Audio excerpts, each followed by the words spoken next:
Hello. Hi, everybody. How are you doing? Today is Tuesday, December 19th, only 5 shopping days left before Christ Mass. Prepared for such a marking of our celestial transit through outer space. Yeah? You waiting for You me? ready? I missed it because we cut out a little bit. So I just heard you Oh, say no. shopping Are days. you ready for the Christ Mass? Are you ready? 6 days away. Are you shopped up? Are you festive and full of cheer? I guess as much as I'll ever be. Sure. How about you, Brian? Got caught up on a couple things yesterday. It's like the older you get, the less you care. To some degree, it's like if you got any kids or family in your life, like they can, be happy. It's like, yeah, I'll do anything for the kids. It's like then you're like, I don't know, what do you get your dad who has literally everything, who has too many of everything? It's like I don't know. I'll give my presents. I don't know. We'll have dinner. I'll get you some food, or what do you get someone that has everything? So I don't know. It's okay, but the point of Christmas is not just gift giving, frankincense and myrrh and whatnot. But today we're going to provide you with the gift of today's program on the Agree to Disagree show with the new American media, because the old American media has failed you. Today's show, Blake, we're going to talk about the staffer in Congress. What type of lewd behavior shall we discuss today? Oh, you've seen the headlines. Blake, by the way, that is the most disconcerting thumbnail image that I have ever seen for a show today. That's going to be like the one picture that like shows you what today's show's about. And it says the Agree to Disagree show right on the sphincteria, the area in question. Wow, Blake. Well done. Bravo. Yeah, I mean, Blake always puts those together, and some days it's just like National French Fry Day, and it's like, oh look, there's French fries. And other days it's like, ugh. Today was It says the Agree to Disagree show right on the mark.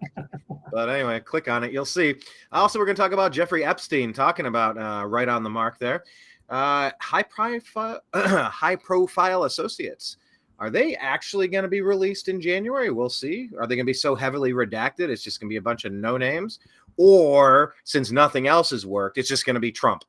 I don't know. We'll talk about it. Also, speaking of that guy, is he literally that H person? You know, the H person from 1930s. We're not supposed to say his name because they think we're morons and babies and we can't have rational conversations. But that guy from 1930s Germany, is Trump literally that guy? Because he's criticizing the influx of 15 million illegal aliens. They're not immigrants. Fighting-aged men, by the way. So keep that in mind when we're discussing who's actually coming in here. Also, speaking of that man, who should we have as his VP? I mean, it should probably just be Mike Pence again, right? I think we're all in agreement. Mike Pence is the heir apparent, right? He's the obvious choice. But then there's a couple other options like Nikki Ramaswamy Haley. What's her real name? I don't remember it. I don't like her in any way. I'm not trying to mock her. It's Nikki or something. Hang on, I gotta see. Right. What's that? You're not leaving any mystery to the headlines. We already know your biases before we've even begun. But that's okay, Brian. I'm still going to agree to disagree, and people can participate no matter what. Or maybe you're just trying to throw everybody for a loop, and we're going to surprise us with some of your opinions.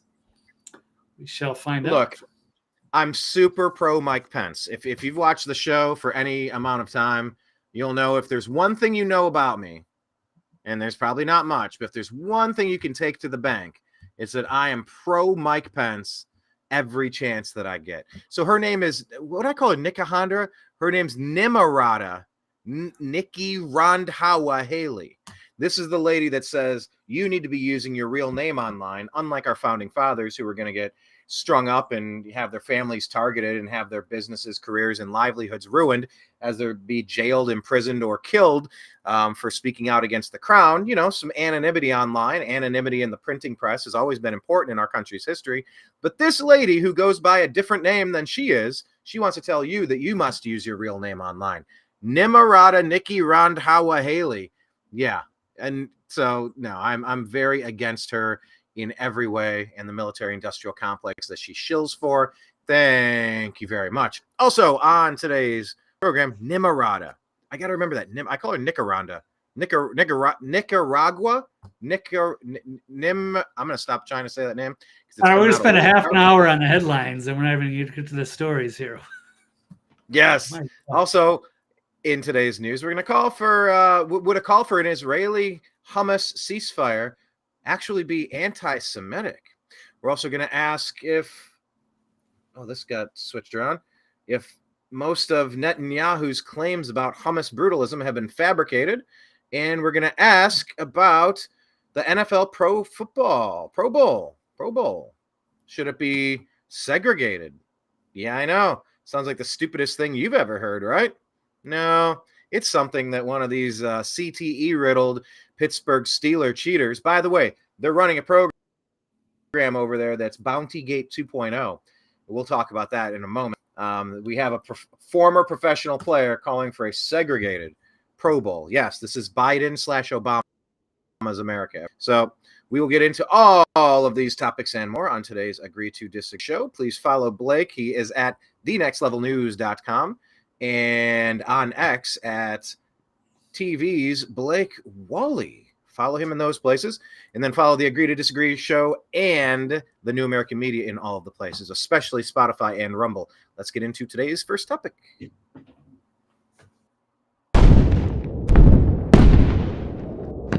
Allegedly.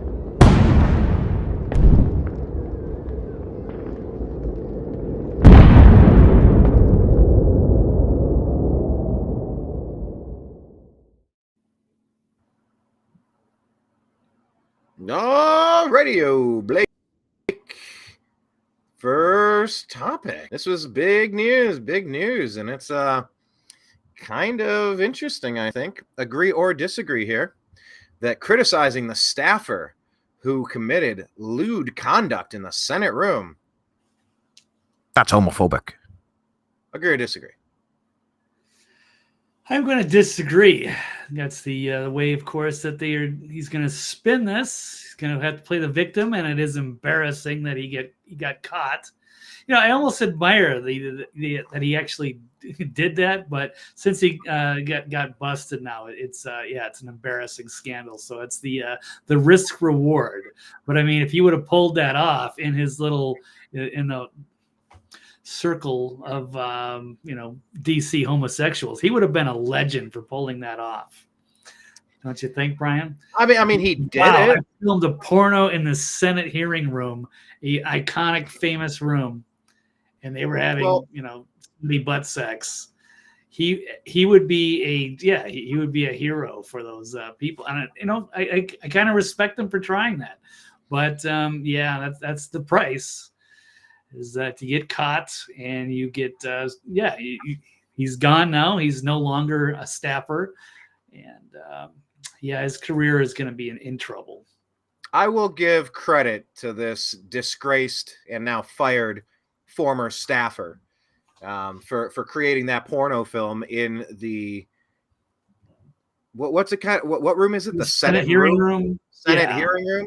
I'll give credit to that former staffer for creating a porno in the Senate hearing room, because normally the only people getting effed in that room are the American people and the taxpayers. So he created a new way to F the people of this country. You know, he's like, hey, other things can get effed in this room, not just the taxpayers. But this is the debaucherous. This is the title. The Biden-Obama DC debauchery is on full display. And yes, I included Obama because the only reason Joe Biden is still quasi-relevant, I mean, I got lots of theories on this, but it's because Obama had him as the number two. And as the number two, he was running across the globe money laundering and pulling rank and getting kickbacks and starting 20 plus shell corporations. And on tape bragging about how, well, son of a bitch, they stopped the investigation because I was going to withhold a bunch of money. It's like he's bragging about quid pro quo, this for that, bribery.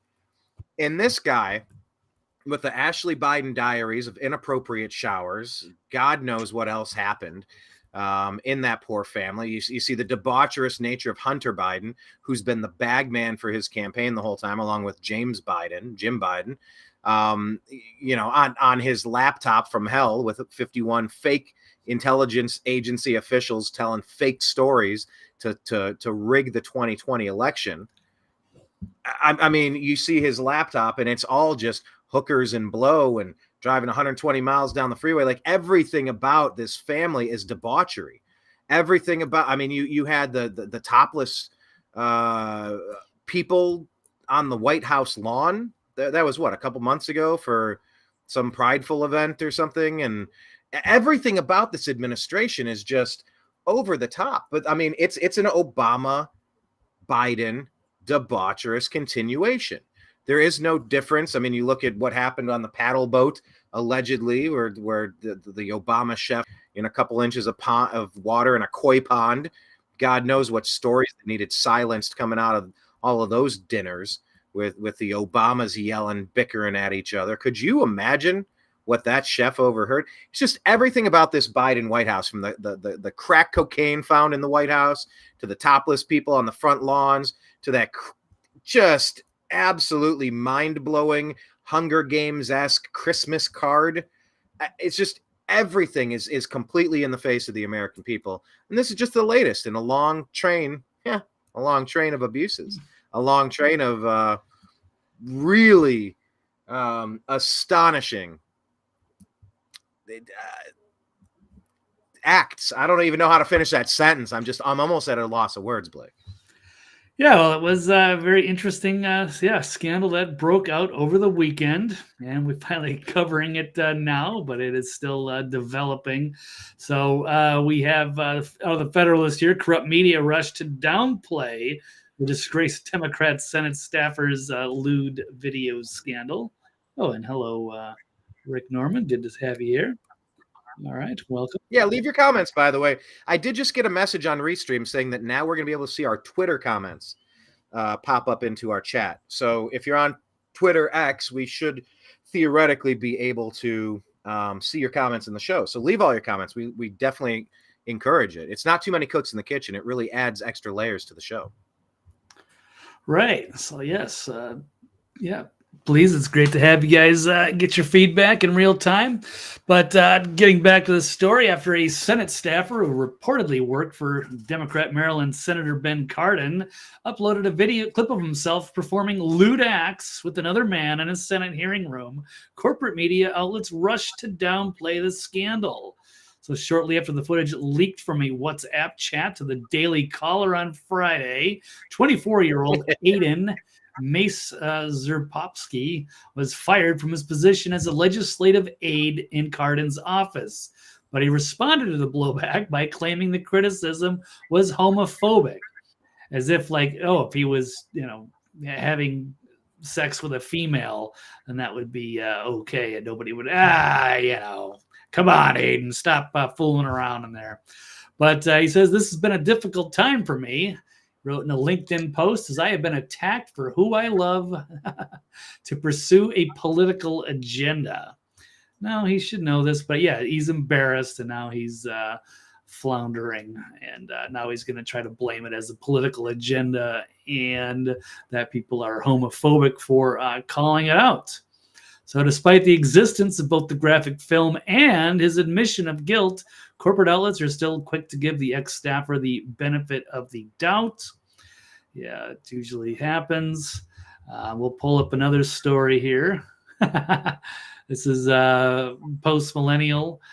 Fired Democrat Senator staffer made the sex tape in iconic Senate room, has a long history of making porn. So he's just kind of getting more bold and audacious as he continues. So does Hunter Biden. He learned it from watching Hunter Biden. Well, I don't know if you'd say like he's his direct inspiration for Hunter. At least it was like on his laptop. I don't know if he ever uploaded it, or some people said he maybe uploaded stuff to Pornhub or something. I don't know if any of that's true, but yeah, I heard that as well. I don't know if it's verified. Right, but yes, he certainly did have it all on his laptop, which was supposed to be private. But this is not. What would a good porn name for Hunter Biden be? Oh, I don't know. I'm going off the top of my head. I could think of Hunter Biden. I don't know. Maybe that's good. Maybe it's not.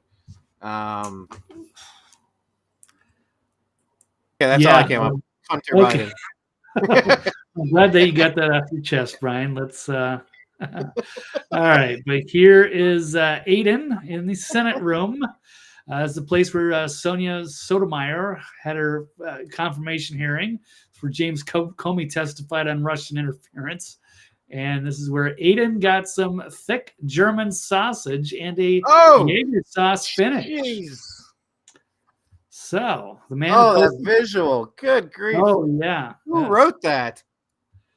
Oof. It's Andy No. I think he's also Andy. Homosexual. Andy, no. Fine. There's nothing wrong with that. I don't care.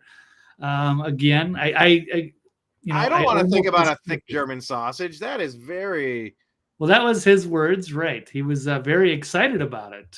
My response to that is Andy, no. Well, he had to promote it. No, I don't think Andy No said it. I think it was actually the words of Aiden. Like he was, bragging about it. He posted content of himself on social media, engaging in sexual acts inside the iconic Senate hearing room in the Capitol, and he's got a history of graphic exhibitionist behavior. So, having anal sex with a man in the Judiciary room with a Hart Senate office building. So, let's see. I want to get into some of it. I'm trying to pick and choose here, but there he is. This is his LinkedIn profile, I believe. There we go. He posted at least one nude photo of himself on all fours. It's a Time story on his now deleted Instagram account. That's amazing that you can bold. I didn't know you could do stuff like that on Instagram. Oh, you didn't know that meta platforms are the worst with inappropriate and abusive material? Facebook and Instagram, they're at the top of the CP world. Oh, they are complicit. Why do you think Zuckerberg's building a impenetrable fortress in the mountain range of Hawaii?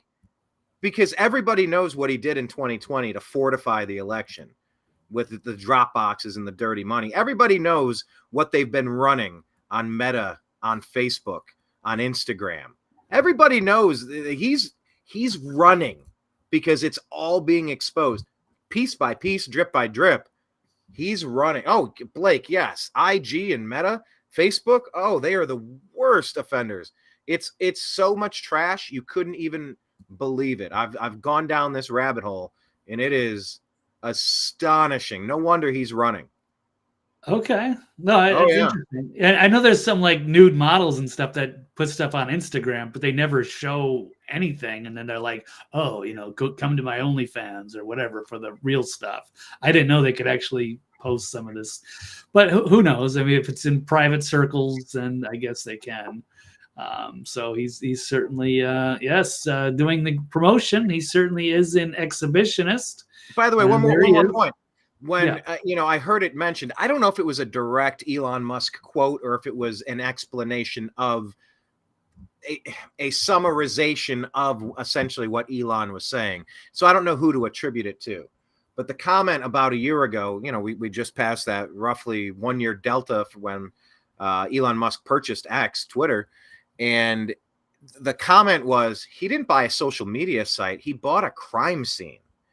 The stuff that was being sent on all those personal messages, I mean, some of the most pornographic, CP, illegal, debaucherous stuff you could imagine. And by the way, when Elon bought it, he has all the blackmail on all these people now. They thought they were safe with their direct messages. So, as you see the European Union, this could have easily been a story in the stack today. But the European Union, somebody over there is now suing X because they're failing to target and downrank misinformation on their platform. So he's being sued, and the platform is being sued in Europe right now. It just happened a couple days ago because he's not going along with the plans. Well, they're trying to shut him down because he has all the blackmail on them now, and he shut down their CP network. He bought a crime scene. It was so rampant on that site, and now like they've all okay. When Elon came into X, they all went to Mastodon. All the degenerates. So the degenerates are living on Mastodon, but they also went over to Meta on Instagram and Facebook for sure. Anyway, just wanted to wrap that up because it's relevant. Relevant, tied into our next story with a potential release coming out in a couple weeks. But please continue, sir. Oh, there he is with the robot himself, skin suit with the what's his face? Joseph Q. Biden, Joseph R. Biden. 34% approval rating. Yes. There's no way 34% of people like that guy. That is at least twice as high. Because you've got to be high to support this guy. Perhaps 17% would be too high. I agree, but yes, they're too embarrassed to admit it. Oh, look at them staring into each other's eyes. Oh, that is sweet. Yeah, he's just this nice young staffer from Berkeley and trying to make a name for himself in DC, and he certainly did. Maybe not in the way he intended. But he says, well, some of my actions in the past have shown poor judgment. I love my job and would never disrespect my workplace, he wrote. Any attempt, right? Except for that thing I just did. Except for that mess you made in that room. Yes, exactly. Oh. But any attempts to characterize my actions otherwise are fabricated, and I will be exploring what legal options are available to me in these matters. So on Reddit, here are the legal options available, Blake. You can slink away in disgrace, and you just chalk it up to, I was living the dream. I was having a little bit of fun. I got a little reckless. It caught up to me. I don't get a second chance here, and it sucks. Because that's it. There's nothing else to say. You were pretty like that doesn't fly during business. Try it during business hours, and if you can't do it during business hours, you're doing something you shouldn't be doing. That's it. Right. No, you shouldn't have been doing it. But yes, I do respect him for having the balls to try it. So he's got a history of graphic exhibitionist behavior. He's on Reddit. His account named Bareback Twink Slut, likely belonging to him, posted a photo. I'm sorry. What? That's his name? Allegedly on Reddit, there's an account named Bareback Twink Slut. That's likely belonging to him. It's in fetish gear on a bed with wax on him. I guess the words "twink slave" is written on his body. The title of the post is "Used by My Daddies." Man, these gay dudes seem to have all the fun. They get to go on Grindr, do all kinds of crazy hookups, have all kinds of weird little encounters. All the fun, good for them. But this is looks pretty weird now. So he didn't want all this stuff exposed. Like, everything. The dam broke, and they dug up all of this stuff now. So yes, he's all on fours. He's got my cream-filled Twinkie. Oh God! I know this is what it posted. You like that? We should have used that one for the thumbnail today, perhaps. What, a cream-filled Twinkie? Right. Yeah, I could put a picture of a Twinkie right in there, right? Oh my God! Why are we showing this? Okay. It's on there. That's it. But it's just to show what he's. Yes, he's a little too over the top. This is the Biden-Obama White House. It certainly is. Oh, this is totally the Obama White House, and yes, and of course Joe Biden, the extension, and just the freak show that they have in there. So he's an aspiring crazy cat lady, and he's admittedly big gay. So there's all right. Here we go. Here's where it's time for Brian to play devil's advocate. Oh, he's waiting for Lindsey Graham in the work showers. I thought Lindsey Graham was. Sorry, is that that's what he posted? Yeah, waiting for Lindsey Graham in the work showers. So that's no secret in DC. Oh yeah. Well, I doubt it. Yeah, he's the one of the most obvious. Yeah, in the closet. Yeah, we And all did you know, hear? and I'm sure there's a whole underground group of homosexual men that get together and hook up. They've got their own little. They have all the fun over there. I mean, good for Did you them. hear But yes, it's embarrassing when they get caught. Did you hear the Lindsey Graham comment from this weekend saying that there's no evidence of Hunter Biden of Biden corruption and blackmail and bribes? Did you hear Lindsey Graham a couple days ago say that? No, There's but no I believe evidence. it. Of course, yeah. He's always going to protect the deep state. He's got to be the most blackmailed person there this side of Bill Clinton. Absolutely. Yeah, Rick says he can't find a single Biden supporter, not a single one. And he's a bachelor that's uptown a lot. He gets out and talks to people. What town is that? What city are you in? Yeah, it's dox them, but yeah, it's going to depend on where you're at. Because I spent like a majority of a summer in Austin in 2020, and it was predominantly Biden signs, and I could not believe it. Yeah, it's but so strange. That those signs should have just said anti-Trump vote, right? I mean, at that point, it was just he's not Trump. They could have said he's not Trump. Vote for that side. So anyway, back to the devil's advocate. If he's an aspiring cat lady, I can empathize with cat ladies. All right, I've adopted several. I've fostered out several. I've done trap neuter return on over 100. So I can empathize there. Now, regarding the debauchery, I let me just say that I may or may not in my lifetime have participated in certain acts in certain places that may not have been, let's just say, private or traditional. So I can empathize a little bit, but I mean, in the Senate hearing room, that's a little much. Oh, he's all over Southeast Ohio. So that would be like Athens, right? Yeah, Athens, Marietta, Chillicothe. Yeah, I'm familiar with the area. Yeah, Athens gets down. Go to the Greenery. Are they still a thing? Go there for Halloween. It's crazy. Talk about debauchery. But anyway, yeah. So I'm. You were a Vegas bartender. What's that drink? Something about a beach. Sex on the beach. There you go. And then may or may not in college. Anyway, I won't tell the full story, but I can empathize with just maybe going for it in a non-traditional place. But I guess, filming it and then uploading it and having that place be in the Senate hearing room, I mean, that's kind of next level stupid. It's not just like you're in a spot, you're caught up in a moment and having a good time. Really, the whole performative aspect is just double barrel middle fingers at the American people. It's just like, look what we can get away with. Look at us. You obviously filmed it for a reason. You're showing people for a reason. It's screaming, look at us. So, there's no recourse for this dude. This dude, let's see. Where do you think he lands next, Blake? MSNBC? CNN? I don't know about that politically. I'm sure he's going to have plenty of opportunity as a filmmaker, and I'm sure he's got a big network of gay dudes that he could all kinds of opportunities, but maybe not in DC, at least not for a while until this whole thing. Ooh, I got one. Yeah. Okay, I got a name for this guy's porn name. Okay. Instead of Joe Biden, Whole Ryden. Sure. Whole Ryden. Whole Ryden. All righty. Is that okay? That's all right. It could work. I don't know. Yeah.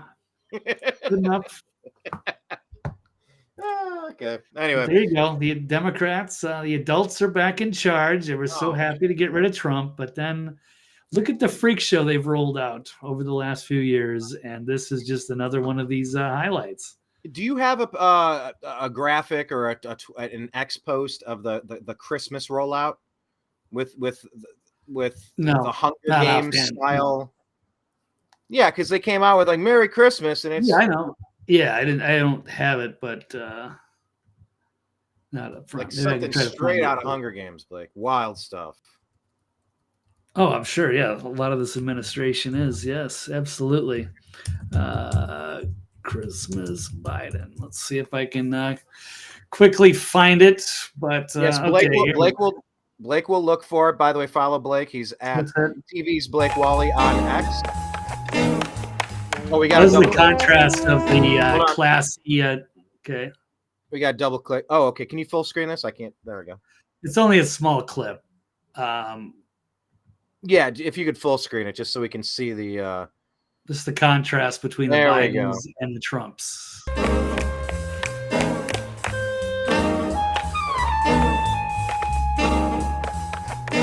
Hunger Games.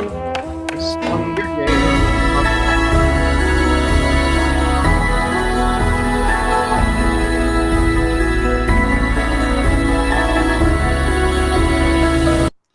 Yeah, there you go. It's a freak show. And by the way, these are dudes, right? I couldn't tell you. You never know. You can never assume anyone's gender anymore. I thought that's what I thought they said that when they released this. They were super proud of it. I don't know. I don't know if it's true or not. Who knows? Oh, but I mean, this is like a fever dream. It's like it's like if you're going in for a root canal and they give you the gas mask and you start having little hallucinations and you kind of zone out into like this world. It's like you're in a Willy Wonka fever dream of like, wow, I ate some bad salmon, didn't I? You know, you don't take, what was it at Woodstock? Don't take the brown acid or the purple acid. Like there was a certain color you weren't supposed to take because people were having bad trips. It's like a bad trip. None of this screams Christmas. Okay, maybe that Nutcracker, but wow, a little too on the nose with Nutcracking. Hey, that's a good porn name. The Nutcracker. Want to spend a week there? No. That would be a good name for that. Biden White House. Wow. Yeah. Rick is chiming in, by the way. He says also, Pelosi said that the right has no cause or reason to impeach Biden. SMFH. Yeah, no crap. Just absolutely bonkers. Okay. Anything else to add on this story, Blake? It's the Obama-Biden White House on full display. It's this whole community. It seems like it is. There's a lot of it's a lot of troubling actors. Ooh, what's this story? It's another one. It's a prominent transgender activist Kendall Stevens in Philadelphia arrested after raping 2 minors. Oh, that's not good. Yeah, I guess she's well known in the area, taken into custody, 37, urging for more inclusive hate crime legislation within the city, faces serious allegations involving 2 young boys under the age of 13. The same woman who survived a brutal hate crime pleaded guilty in the wake of her own experience with violence. She's become a voice for LGBTQ rights. Yeah, some of these people, they seem like they are mentally ill and they are disturbed, and it's unfortunate. So let me give you problem with anybody for being gay or whatever, but that's pretty sick stuff. Yeah, but let me shred a little bit of good news for a bad situation here. You're talking about abuse cases. This is something that came up in Florida. Let me share this with you. So Florida is getting a lot of stuff right. Whoever's helping little Ronnie D put his it's good stuff. Candidate. I will never vote. Can't click over. Okay, it's finally giving me the screen here. But this is some good news coming out of Florida. Now, like I said, this is on the heels of awfuls, but here's the latest. Florida man has been indicted on charges of SA a child, but he is now facing the D penalty. See, they have us talking like kindergartners. I'm so sick of this stuff. Facebook and YouTube want flag content because I'm discussing a story in the news about a monster who sexually abused a child. Now he's facing the death penalty. I'm not going to sit here and talk like I'm spelling things out around the DOGGIES so they don't know we're discussing TREATS. It's like I am not a kindergarten teacher. This is so stupid. Anyway, there's a new law in there. Down in Joseph Andrew Giampa was indicted on sexual battery charges. State Attorney William Gladson has said his decision reflects the gravity of the charges. Let me just give you the date here. Florida man has been indicted on charges of abusing a child, and he's the ultimate penalty. What could be the first case of its kind under a new law that expanded capital punishment. Bravo. The Fifth Judicial Circuit State Attorney's Office announced on Thursday that Joseph Andrew Giampa has been indicted on 6 counts of battery upon a child under the age of 12 and 3 counts of promoting performance by a child. State Attorney William Gladstone said his office will seek the death penalty for the alleged crime because of the severity of the crime and its impact on the community. The U.S. Supreme Court ruled in 1977 that the death penalty could not be applied to rape cases because it violated the 8th Amendment's ban on cruel and unusual punishment. What a terrible ruling! One of the worst rulings of all time. If there's one thing that deserves capital punishment, it's stealing the chastity, stealing the purity. So is this related to the other stories? Is this LGBTQ or something? Yeah. Well, yeah, because you brought up abuse of kids, and I'm just saying, at least in a state like Florida here, now this guy is now being charged with the death penalty for abusing a child. So while you see things going off the rails where it's like there's so much abuse going on, at least in Florida, they're moving to execute these people as they should. They have video of this man abusing a young boy. It's just the worst. But at least in Florida, they're trying to use the pencil when things get out of hand. So, I guess we're in a time of extremes, Blake. It seems like everything and anything goes, from sex in the Senate hearing room floor and Hunger Games style Christmas cards and all sorts of community abuses. And then you also see states fighting back and say, no, we've had enough. Do you think that's something we'll see in more states moving forward? I would assume so. I'm sure there's going to be some demand, but it's going to depend on the governor and the state government. But yeah, as long as people are calling for it. So why don't we segue that immediately into the other topic here? That's a good call. Let's go ahead and do that as I pull up the stinger. Here we go. Here we go.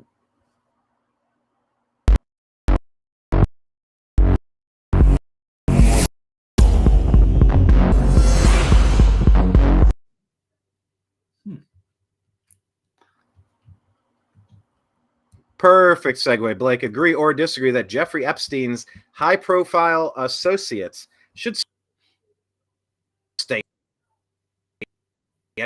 anonymous? And it looks like we're lagging a little bit. There we go. Yes, there was a lot of chop there. But yeah, I think I got you. No, I'm going to disagree strongly. I'm looking forward to Suicide Weekend when it finally happens. Hopefully, it might be in the next couple of weeks. If it does, it's about time. They've held on to this for way too long, and hopefully this will come true finally. So let's pull up. I got a couple of stories on this one. This is fresh off the wire. Judge ordering over 100 of child predator Jeffrey Epstein's high-profile associates to be revealed in the next 2 weeks. Several names linked to Epstein are emerging. Will Bill Clinton and Bill Gates be mentioned? So I guess the Gateway Pundit's legal counsel has provided them with the statement on Monday's development in the Epstein case. So I guess this was yesterday. Judge Loretta Preska of the federal court for the Southern District of New York issued an order unsealing a large number of documents related to 187 John Does.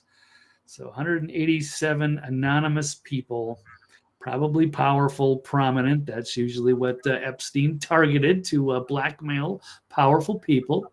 And the identity of the Does, all individuals who are somehow related to this case, with Jeffrey, the one of the victims from Ghislaine Maxwell and Epstein. So it's been kept under seal by the courts for years. For the past 3 years, various litigants, including the Gateway Pundit and other press, have fought hard to unseal the documents. They're widely anticipated to shed some light on individuals spending time with Epstein and perhaps traveling to his infamous island. Well, it seems like the public will now finally be able to see at least a portion of the records. The public may yet be set for another frustration. Judge Preska froze her order from becoming effective for 2 weeks to permit lawyers for the anonymous does to file objections to the unsealing of the records. And I'm sure we can agree that they will, all 187, I'm sure, will file some sort of objection because it could be a suicide weekend. Their lives are going to be destroyed, and they know it. And they'll do anything it takes to prevent themselves from being exposed. So, I don't know how to get too excited. I'll get, really excited when they actually, oh my God, here's the list. It's finally available, and we can take a look and start asking these John Does the questions. So, what else do I have? I think it's another one out of the Daily Mail, just kind of speculating, showing some pictures. We shall see. Some are saying, yeah, well, some prominent names. We can throw those out there. We do have some idea of a few, but until then, we don't know. I guess also, Alan Dershowitz has been named a number of times. Don't know. He's, of course, denied it. But, well, yes, it's time for justice to happen. And, Brian, they might bring back the death penalty for some of these people once people find out the depth of the crimes. So, what do you think, Brian? Or should they to prevent chaos? Well, who was the judge? It was a Southern District of New York judge, you said? Yeah. So who is that person? Is that a Obama judge? I don't know. Trump judge? Don't know. Judge Loretta Preska. It sounds like an Obama judge. Could have been before Obama. We don't know. Could be. Yeah, I don't know. Like I said, if I was just guessing, I was curious at first. Then if I got to guess, I got a couple thoughts. I mean, they've held on to it for several years when Epstein obviously didn't kill himself. But that happened under Trump's watch. Let's be fair. That happened under Trump's watch. It's almost like they're slow walking it because these people are current blackmailed assets. You got the prince and the people in the royal family. You have tech industry people like Bill Gates, allegedly. You have former U.S. president like Bill Clinton, allegedly. You have all sorts of people who are still able to be pulled in a direction because they're blackmailed, because they're bribed, because they have some goods on them. This is why I've said a long time now, we need to have a nationwide, a worldwide apology project. We need more people who are getting close to the end to tell the world what happened, what they were involved with, and spill the beans. You're going to an eternal resting place. We all are. And wouldn't it be great to get some of this stuff off of your chest and do some good on your way out the door? We need a global apology project. You might not ever be able to undo the evil and the damage that you've caused, but you can at least to some degree make some sort of amends. But on another note, you've seen in the past year the really astonishing rise of artificial intelligence. AI is everywhere now, to the point where, aside from having 6 fingers in a lot of these videos, which they obviously have gotten, they've cleared that up within about 2 weeks. The speed that this stuff is advancing at, although some people say it might have plateaued. I think Gates might have said, or Tim Cook said that. But I wonder if they were slow walking it to get AI out there long enough so that when the videos do come out, they can claim, oh, that's not me. That's just my head superimposed on somebody. Look, that's an AI generated thing. So, I mean, what would you say, Blake, if you saw a video in 2 weeks of Bill Clinton? Would you believe it? I guess that all depends. Maybe because I want to believe it, but I know that he's been over to that island at least 26 times, so he would seem to be very obviously guilty of something going on over there. It wouldn't take much evidence for me to be convinced on it. But no, it wouldn't take much evidence. So if you saw video and pictures of Bill Gates, would you believe it? Be inclined to believe that? Yeah. Yeah, I definitely would with Bill Gates. He knew that he knew about Epstein before he went down there and hung out with him. And if you saw video and pictures of RFK Jr., would you be inclined to believe that? I could, yeah, it's possible. I will, I won't condemn anybody, but I will, yeah, I have to see a little bit of proof. Not that I want to see the actual, videos and stuff, but we could probably tell by their actions how they respond. We saw Prince Andrew and his disingenuous response, and so it is clear that he was making stuff up, and his story didn't check out very well. So we'll see how people react, and you can kind of tell by their words and their body language if they actually were involved or not. But yeah, they can only take the AI thing so far. So this list existed for a while, and I'm sure they've got pretty good videos, especially for it's been around a long time. So I don't know if they can. And if you saw video and photograph of Trump, would you be inclined to believe that? I mean, anybody. I'm not going to put anybody like above. Like, there's nobody like, oh, they would never, ever, ever do that. Some of the people that you'd think wouldn't do it would actually do it. So I've been fooled before. There are some, people out there. Yeah, sometimes they make mistakes. Sometimes they get pulled into these things, and it's a honey trap. And maybe they didn't know. Maybe they were drunk. Maybe they were on drugs. I don't know. I'm willing to, to listen and see if there's a possibility that they have some reason or some excuse. But it's going to be hard to wiggle out of some of that stuff. So some of them absolutely knew what they were getting involved in, and they're going to have to pay a price for that. Yeah, I was once invited somewhere that I did not attend, and there were and my understanding of what could have been there or was there was something that I would have probably not wanted to be around, and it wouldn't have been the reason I went there, but I would have been around it. I would have been affiliated. I wasn't, but I could have been. But yeah, it wasn't what it was. It wasn't that on the surface, but I guess that's what it was, or at least that's part of what it was. So yeah, I mean, this is a honey pot, a honey hole. It's a trap. It's a spider's nest. Some people end up figuring out what's going on, and like Trump, he kicked him out of his Mar-a-Lago. He can't stand the guy. Like he bought a property out of spite just to keep Epstein from getting it. He once he figured out who he was, he couldn't stand him. He kicked him out of his club.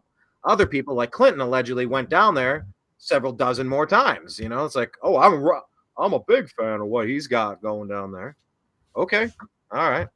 I did not know Jeffrey Epstein.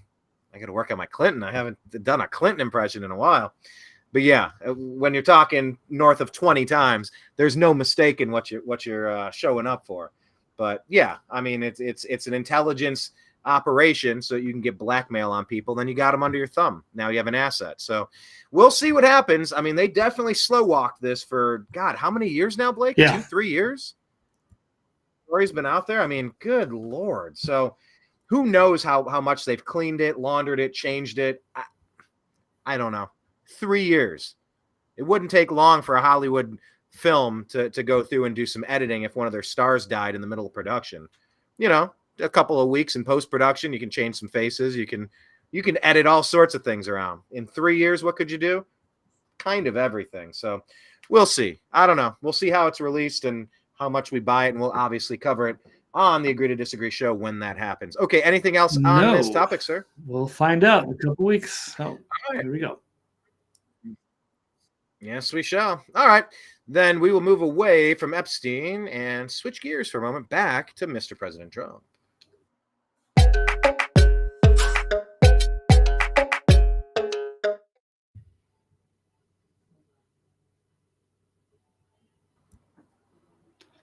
Oh. Yep, there we are. Audio cut out? Okay. Allegedly. Allegedly, Dreamer. What's up, Dreamer? Dreamer says, at this point, I just assume we'll never know the truth about it. We may hear more lies, though. Yes. But all those people are going to, talk to their lawyers, and they're going to try to prevent their names from being smeared. So, and I wouldn't have expected anything different. So I'll just keep motioning it and moving it and delaying it. But yeah, it's moving. I guess that's the positive note. Yes. All right. Well, okay. Speaking of moving, we have millions of people who are not going through proper channels. A proper channel means if you want to go see a movie, you go online and you buy your ticket and you show up and you scan your phone. Or you show up at the box office, you hand them some money or a credit card, you buy 2 tickets, then you take your tickets and you show them to the person. They rip them in half and you go see your movie. Or if you go to Disneyland, you do the same thing. You get a season pass, you get a 1 day, or you go show up in person, you pay, you go through the front door, you show them your pass, and you walk inside. Or you could hop the fence in the back or have somebody prop the door open and sneak in. And America has seen millions of people sneaking in under the Biden-Obama watch. And I keep saying Biden-Obama because Obama, remember he was talking about famously about wanting to have a civilian force comparable to that of the United States military. You remember when he used to say that, Blake? It was such an odd comment, an odd quote. And you just wonder, as you see all these military-age fighting men come through, and then you hear Dick Durbin saying that we need to let illegal alien invaders become our military. We need to train them and hand them weapons. And you go, my God, is this really what is set up now? An illegal army has invaded, and Dick Durbin is going to arm them for the Obama plot to take over this country. My God, this is crazy. So when people call this out, they're called the H word. So Blake, agree or disagree that Trump is Hitler? He's literally Hitler for criticizing an influx of 15 million illegal aliens. No. I mean, there is some extra context to that, and it's a comparison, which I will get into, but it's just, more of these audacious claims coming out of MSNBC, of course. So proving once again that it is the mouthpiece of the Biden administration, MSNBC aired a segment repeating verbatim the claim that Donald Trump is the Führer because he criticized the importation of close to 15 million illegal immigrants under Biden. So I thought it was 6 or 7 million, but maybe that's just the official numbers that they're admitting it. I'm sure they are not giving us the full accurate count.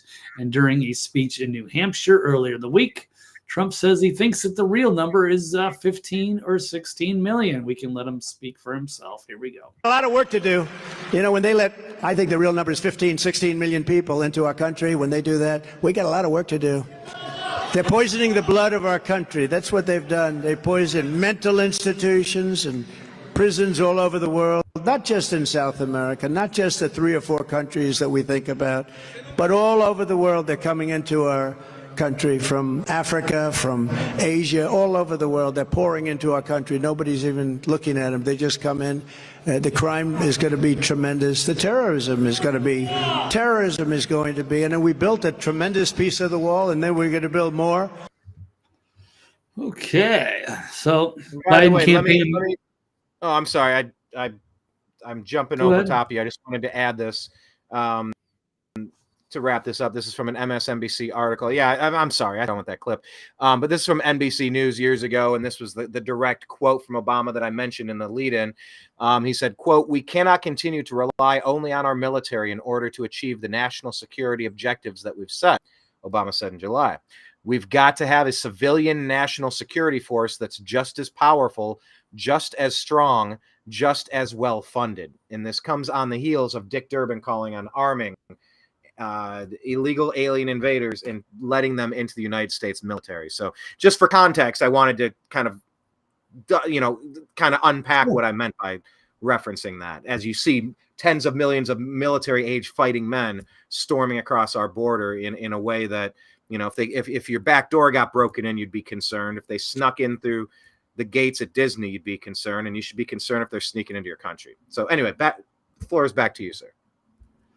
Okay. Well, after the Trump speech, the Biden campaign immediately released a statement claiming that Donald Trump channeled his role models as he parroted Adolf, praised Kim Jong-un, and quoted Vladimir Putin while running for president on a promise to rule as a dictator and threaten American democracy. That is a big stretch there. He said he'd be dictator for, the first day just to get a few things done, like Biden did when he signed like 50 executive orders, which was like a dictator, but they're not going to mention that.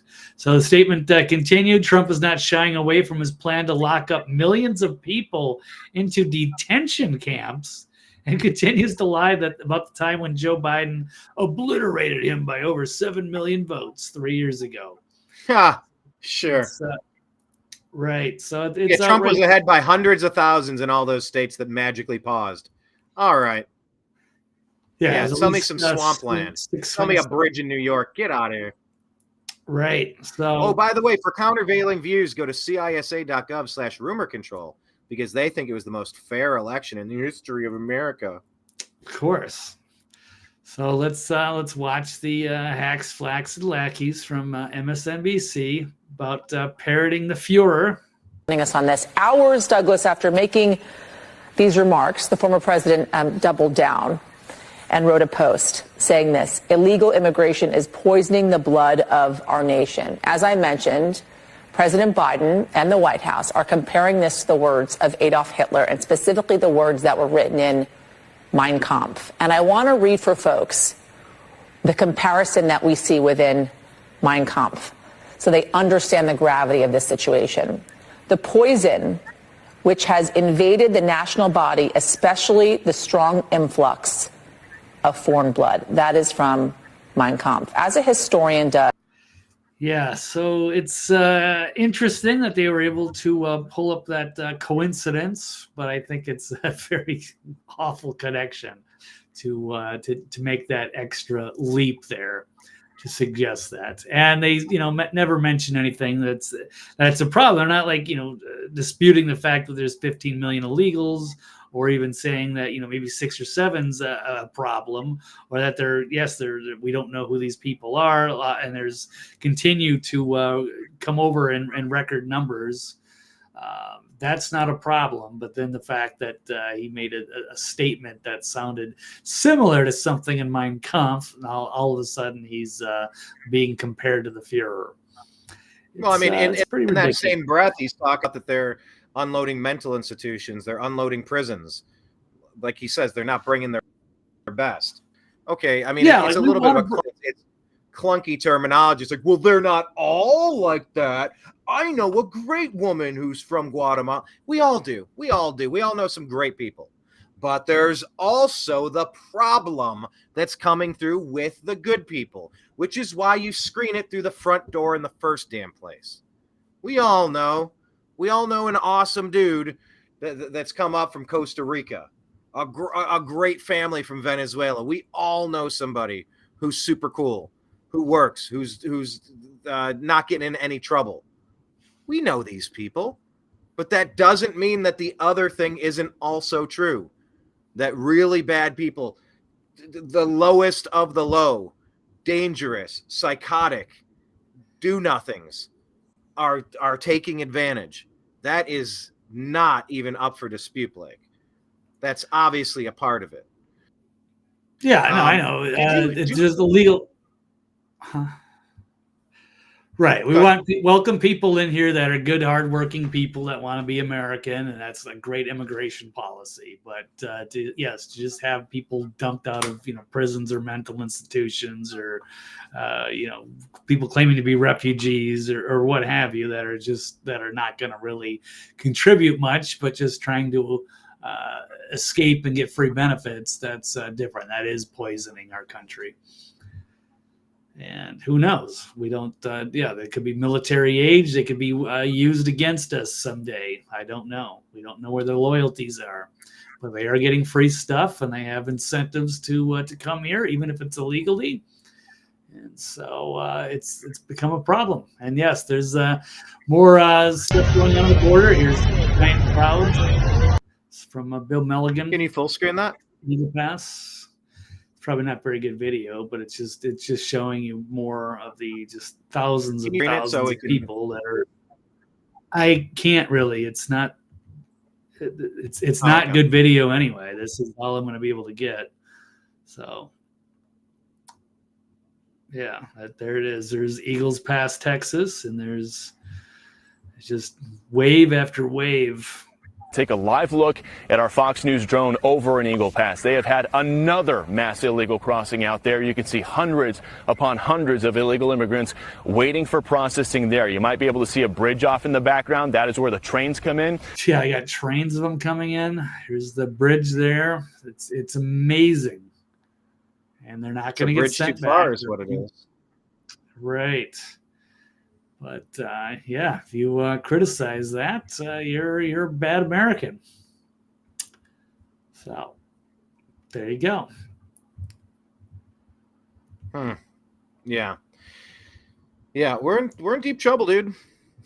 I was recently watching a sporting event, and all of the power went out, all the TVs went out, and I went, "Oh, was that the last meal I'm gonna have? Is this when the invasion starts? Is this it?" I legitimately had that thought. Is this the beginning? The EMP attack.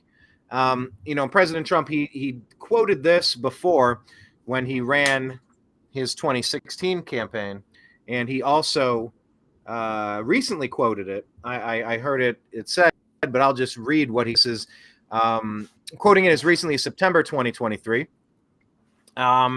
It's a song called "The Snake." And so make up your own mind about its intentions. The lyrics in full are, "On her way to work one morning, down the path alongside the lake, a tender-hearted woman saw a poor half-freak. His pretty-colored skin had been all frosted with the dew. Oh, well, she cried, I'll take you in, and I'll take care of you. Take me in, oh tender woman, take me in for heaven's sake. Take me in, oh tender woman," sighed the snake.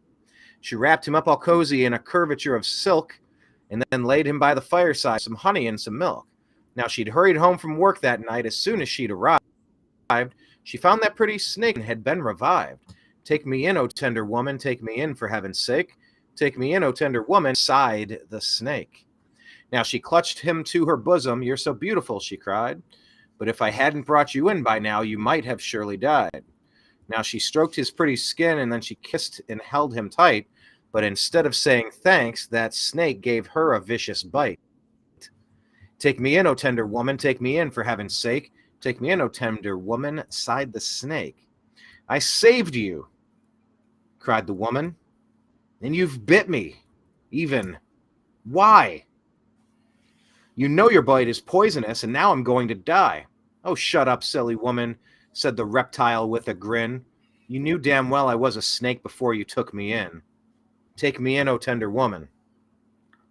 Take me in for heaven's sake. Take me in, O tender woman," sighed the snake. And Trump says this all the time. I mean, there's a lot of that classic 1980s, 1990s terminology. We haven't really used it in the zeitgeist of today's modern times, but the bleeding heart liberal, you've heard that, right? Right. The bleeding heart liberal, like, who doesn't want to kind of root for the underdog? Like, the Cleveland Browns in the NFL, never even been to a Super Bowl, helped invent the league. But like the underdog, the traditional underdog, or someone downtrodden, down on their luck. Like who doesn't want to, give somebody a chance? But you have no idea the number of known terrorists, known gang members, known criminals, known murderers, known rapists. None of those people should be coming in. Not a single one. So, "Oh, tender woman, let me in." How about not by the hair of my chinny chin chin? Go stand in line and show your papers, please. I don't want to have my head detached from my body from my knees. Sorry, I just came up with that. It was almost okay. But like, one single murderer, one single rapist let in this country is too many. So you have to check everyone. And anything short of that is dereliction of duty. And I am really angry at Congress for, I appreciate what they're doing, finally moving to get rid of Biden. And it seems like they've asked him to step aside, Obama and the political elites, and he's not going to step aside. So they're going to take Hunter Biden out, and they may eventually take Joe Biden out and bring somebody else in because there's no way he can win. But I really wish that the Congress would have just went after Joe Biden and Kamala Harris. Kamala is the border czar. You impeach Harris, you impeach Biden for dereliction of duty at our border, especially our southern border, and treason. Like all of the Biden bribery, that's fine. But we know right from what they're doing at the border and not doing at the border, they should be impeached for dereliction of duty and their treasonous crimes right there. So, one single snake coming through amongst any number of awesome people has poisoned Americans. Yes. But, they try to take it and, see, everybody. The lying legacy media will not stop with their Hitler comparisons. It's so tired. It's so lame, Blake. It's the worst. I hear you. What was that one that you had the comment up about a song by a Trump song and John B. Wells? I'm curious. Yeah, I keep meaning I need to reach out to John. I want to get him back on the show. It's been far too long. I just wanted to kind of build up our list of shows there. Rick says, Blake and Brian, have you guys heard the Trump song he recorded with a couple country stars? It's hilarious. John B. Wells played it on Caravan to Midnight. The Caravan to Midnight. No, I haven't heard it, but I would love to hear it. If you have it, send it to us on X. Blake is at TV's Blake Walley, and we are at American_media_. So, yes, I would love to check it out. Okay, speaking of Trump, Blake, let's bounce to the next topic, shall we? Okay. Stay on Trump. Stay on Trump. Stay on Trump. Okay, there we go. Trying to. Allegedly. Maybe.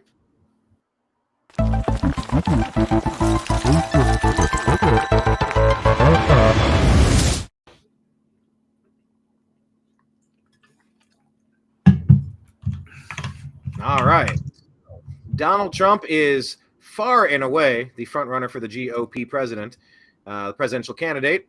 And I would like to ask this question. Agree or disagree, Blake? Nikki Haley, not Vivek Ramaswamy, should be Donald Trump's running mate. Agree or disagree? Disagree. Yes, it seems on the surface, pair him with a woman. She's the Hillary Clinton of the Republicans. But no, she's very bad news. And as people have pointed out, if you did bring somebody like Nikki Haley, who's most likely a deep state type of asset, they will probably knock off Trump so that she can take over. So that would happen real quick. Well, let's be fair though. I mean, you had a deep state guy in Mike Pence, and I didn't want him. Yeah, I guess they decided to. Right? How'd that work out? Well, yeah, that's the problem. That Trump took a lot of really terrible people, and he was just surrounded by traitors and from within. So that ended up working against him. So, but maybe it helped him get elected with the Christian conservatives. Mike Pence, I don't know. I didn't like it, but it happened, and it unraveled, and it seemed like he could have done more on to help him. And on January 6th, he did not, for whatever reasons. And so he should not be allowed back. In fact, stabbed Trump in the back and ran against him. And now it's time for him to pick another VP. I just don't know who it is. People have suggested it could be Tucker, but Tucker has said that he doesn't want it. But you definitely don't want Nikki Haley. Has Tucker said that recently? Because he said that in the past. Oh, he said it very recently. In fact, he said he said he would vote against Trump if he picked Nikki Haley as the VP. So he will not vote for Trump in the general election if he chose Nikki Haley as his running mate. I guess he was on Roseanne Barr's podcast. First expressed his support for Trump on Roseanne's podcast. Claimed to always agreed with Trump's policies, but admitted that he only became an active Trump supporter when they raided Mar-a-Lago. Because, that was one of the things. It was like, I guess Tucker secretly doesn't really like Trump that much. But they went over the top with the raid, and they've realized Trump is the guy. And that's a good point. President, that America needs. So I guess he was on Timcast at the latest Turning Point USA's America Fest 2023. This was just over the weekend. And so Tim Pool asked him, would you vote for Trump if he chose Nikki? And Tucker said, I would not only not vote for the ticket, I would advocate against it as strongly as I could. So that is how repulsive Nikki Haley is to people who are paying attention. Yeah, saying it would be poison to his campaign. Okay, well, that's him saying that he would actively campaign against Trump if he picked Haley. But is that him saying that he would not take the VP position if called upon to do so? No, he said he wouldn't be very good at it. Wouldn't be something he'd want to do. He says, well, if it's something he wouldn't want to do, that's one thing. But if you're asked by President Trump, like, hey, Tucker, I need you. I think you got the brain for this. I think you could handle it. I mean, would you be able to turn down the call? Especially with an 80-year-old guy, you could be one breath away from being. Now, maybe you wouldn't want. I don't think that's going to happen, right? I don't think it's going to be in a position where he's going to love Tucker so much that Tucker, you're my guy. I don't know. I think he wants. Who's he going to say it to? Who does he love? Well, we don't know. Tucker's just been a name floated out there, but not from Trump, to my knowledge.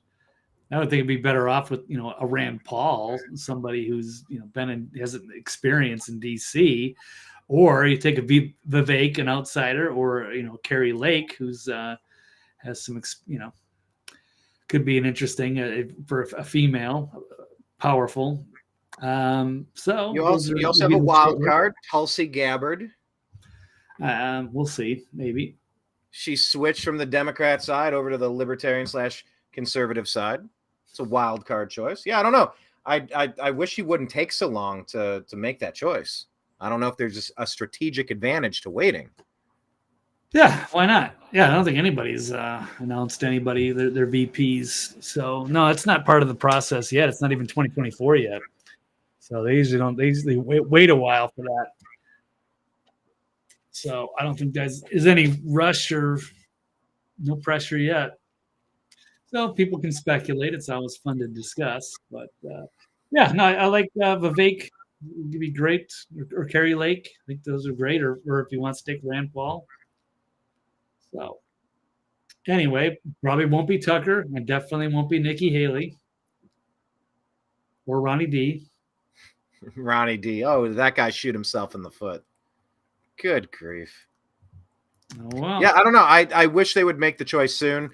But he's on his own timeline, I suppose. But it would be nice to know who's on the bench, like who the starting rotation is for the MAGA squad. We're not interested in the GOP squad. The GOP, I mean, we haven't even got the conventions yet. That's not going to happen for 6 months, probably. How early do they usually call VPs? Unless you're an incumbent. I don't know. Good question. They got to wait for a lot of process to play out first before they go announcing that. And we got to see what happens on the Democrat side, because I think there's a 99% chance that Joe Biden will not be the nominee. We'll see how it plays out, but I think it's a 99% certainty. No way is it going to be him. So we'll find out. Will it be Gavin Newsom, or will it be Kamala Harris, or Hillary Clinton, or the Obama spouse? Deb from Sacramento. Yes. Hello, Deb. Yes, Deb is not a Nikki fan either. Hey, guys. Howdy.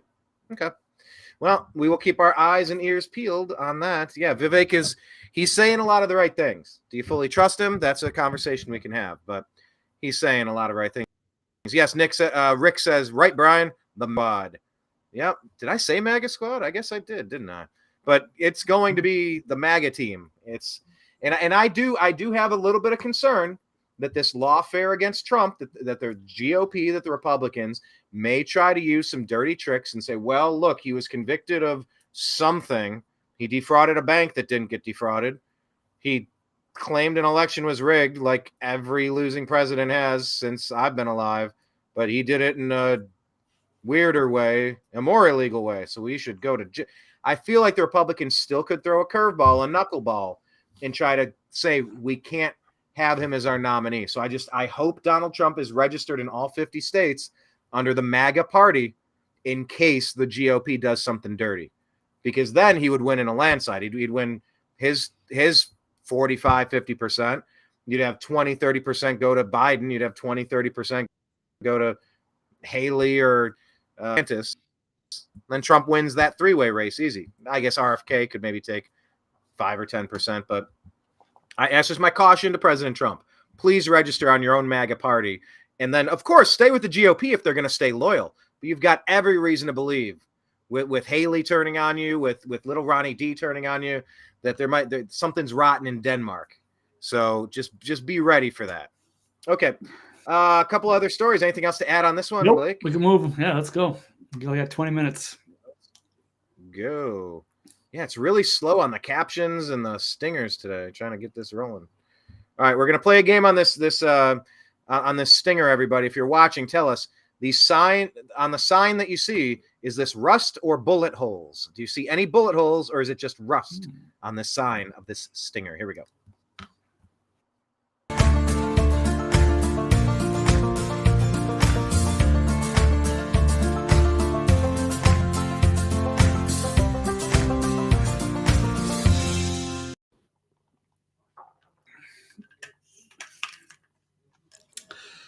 Well, from a distance, it looks like bullet holes, but I do not believe that they are. I'm sure they're just holes in the rust.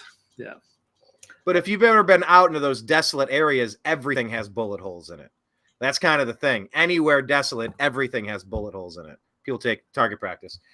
Okay, so we will save the football story for the final one, so we don't get run out the clock on our 3 minutes hate of the nonstop, never-ending war in the Middle East. It's Mad Max Beyond Thunderdome.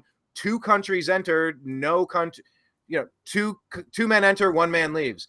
They have both vowed that they are both saying that they're just going to eliminate the other side. Like, that's all there is to it.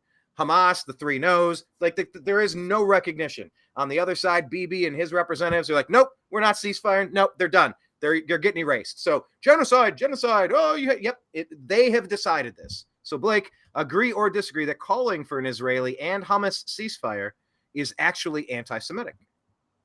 No, I disagree. It seems like everything is twisted as somehow anti-Semitic. If you're not just completely 100% behind Israel and everything they do, it's somehow twisted as anti-Semitic. So it's just another one of these things. And yes, it is a huge issue that's affecting the entire planet. I think this is way bigger than the Russia-Ukraine thing.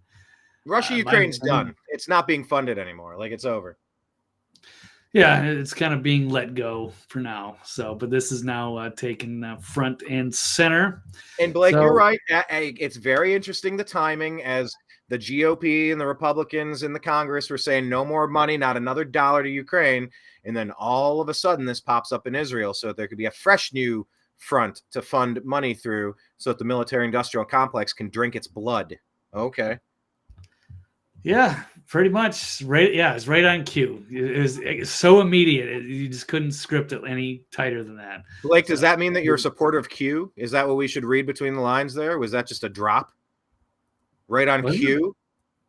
Is that what you're saying? No, it had nothing to do with it. I don't know if I was like, did they predict something like that? Because I don't remember anything like that. And I don't even know if they're making posts anymore. No, that was a wordplay on CUE to Q. Yeah, that's kind of funny. I know. Okay. Yeah. But I guess Newsweek, they're calling for, saying that the calling for a ceasefire is anti-Semitic now. So this is, and it's a call for Jewish genocide, of course, according to a Newsweek opinion writer, Hen Mazig. He's a Zionist LGBTQ activist and former IDF commander. On Sunday, attempted to reframe calls to end the Israel-Gaza war as deeply anti-Semitic and demands for Jews to embrace their own genocide. So, interesting twist there when dozens of protesters halted traffic on the major LA highway this week. It was the latest in a string of major public calls for a ceasefire. A demonstration, led by a notorious anti-Israel group during an what are they called? They're called If Not Now. They followed a vote for a ceasefire between Israel and Hamas from 153 countries. Of course, the U.S. voted against. U.S. and Israel and a few others that were kind of oddballs, and then some just kind of abstained. They didn't want to get involved in it. But during an emergency special sessions of the United Nations General Assembly, but this guy is an Israeli Jew who helped Palestinian civilians during his service. He would love nothing more than for our two peoples to live side by side in peace, and that innocent Palestinians deserve every freedom and to realize their national aspirations. But the only thing standing between us is Hamas. The terrorist organization is to... His whole purpose is basically to eliminate Israel and kill Jews. So for that reason alone, calls for ceasefire are neither a commitment to human rights nor an effort to preserve life. Instead, they are a demand that Jews not defend themselves from genocide. That's a bit of a twist. So, wait, you think that's a twist? Like they're going in, like they want them all gone? That's not a twist. That's obvious. Do you think that if they called a ceasefire and just did nothing for a couple of weeks, that they would just be attacked? That you think that Hamas would be able to run any kind of significant counteroffensive against Israel? Yeah, I think it's 100% obvious that Hamas wants a complete annihilation of everybody in. I'm not disputing that the fact that Hamas may want to wipe out Jews, but I mean, could they 100%, actually run a counteroffensive? River to the sea, gone. Intifada now. That's a armed uprising. It's a bloody, like what you saw, 1,500 people getting butchered. Yeah, I mean that's what they want. They want them all gone. Shake the hundreds of right. Okay, right. I so get there are that. calls for Israeli genocide right now, and they see it as self-defense to wipe them out before they get wiped out. After they were just sitting there and got blown apart, 1,500 people dead. So yeah, I mean the calls to kill all the Israelis, they're real. I don't think it's quite a stretch at all. It's just a matter of how you interpret it. I would take it very seriously if someone came in and killed 1,500 people in my city, because it's a small place. Israel's a very small place, and they butchered 1,500. Okay, well, I don't know if that, even Haaretz, even Israeli media has walked that down. I'm not saying that whether it's 300 or 1,500. It's not 1,500. A lot of those people were actually killed by friendly fire. And they've even had to reluctantly admit that. But it doesn't take away from anything that, the Hamas militants did, let's just say, kill at least half of that, probably. Sure. Yeah. So, I mean, like you said, it's to me, it's not a stretch. Like they want them erased off the face of the map. Easy. So you're saying there should not be a ceasefire because you think that Hamas is able to run a counteroffensive? Nah, it's not my battle to fight. I understand where they're coming from, though. They're sick of the shit. They're sick of getting attacked. That's I can understand it. Like I don't think it's both sides, to say right? They're under attack. Both sick of it. Yeah, well, they're sick of being occupied and treated like third class citizens in an open air prison in an apartheid state. So they don't like it. So yeah, you got two sides that are probably never going to come together and live in peace. That's probably done. But do you think that Hamas could run a counteroffensive? Do you think that they could run a counteroffensive? Yeah, I don't know if they especially could. with Iran funding it, of course. So I guess if you're picking a side, you pick one side. I'd probably pick the other. No, I'm not picking a side. I'm just saying. No, I said if you have to, because you're going to have to. Well, do you think a ceasefire is actually anti-Semitic? I've said no. I'm not. Yeah. So. No, I think all of these goofy claims of everything being anti-Semitic, it's so overblown. It's just the boy who cried racism. When you say everything's racist, nothing is. Right. These blanket statements to just, oh, you're a Nazi. Oh, you're a Trump supporter. Then you're a Nazi. Okay. When everything's racist, nothing is racist. When everything's anti-Semitic, nothing is anti-Semitic. When everything's Hitler, nobody's Hitler. There's like 20 buzzwords that are just so boring. No, I think it's probably a bad strategical decision for Israel to stop.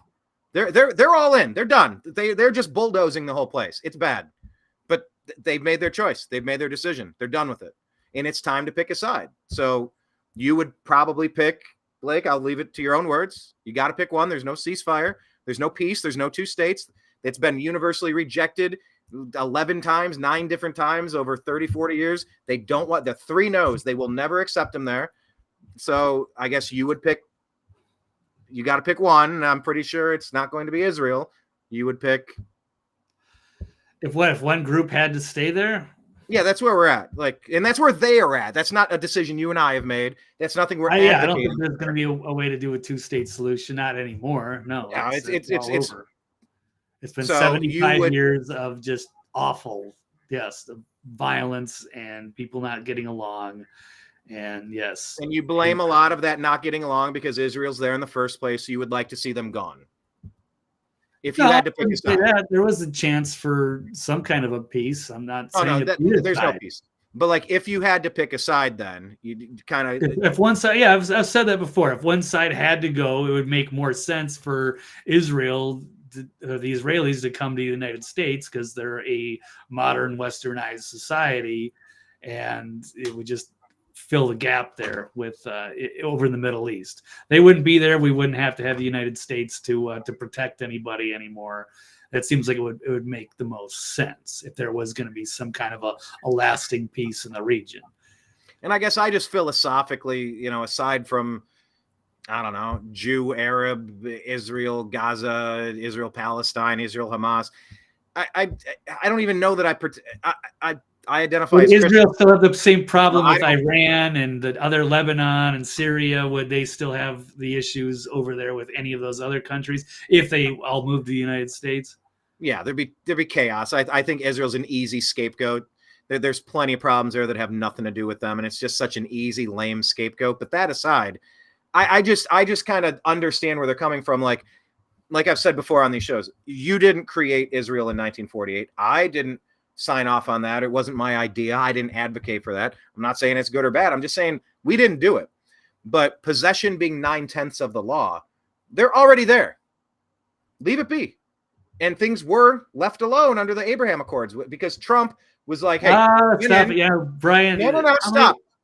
Trump went in there and strong-armed them and said, look, we're going to give you both something that you want, and we're going to threaten you with something you don't want. Come to some agreement here and be cool. Can you be cool?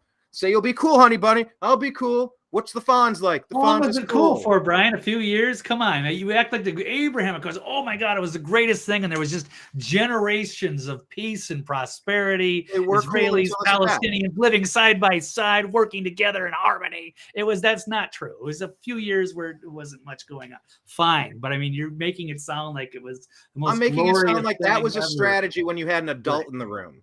When Obama's puppet, Biden, took over in 2020, everything turned to shit from Ukraine to Israel. Everything everywhere. There's no adult in the room. And Taiwan has got to be pissing their pants over there, worried that they're going to be next on the global stage.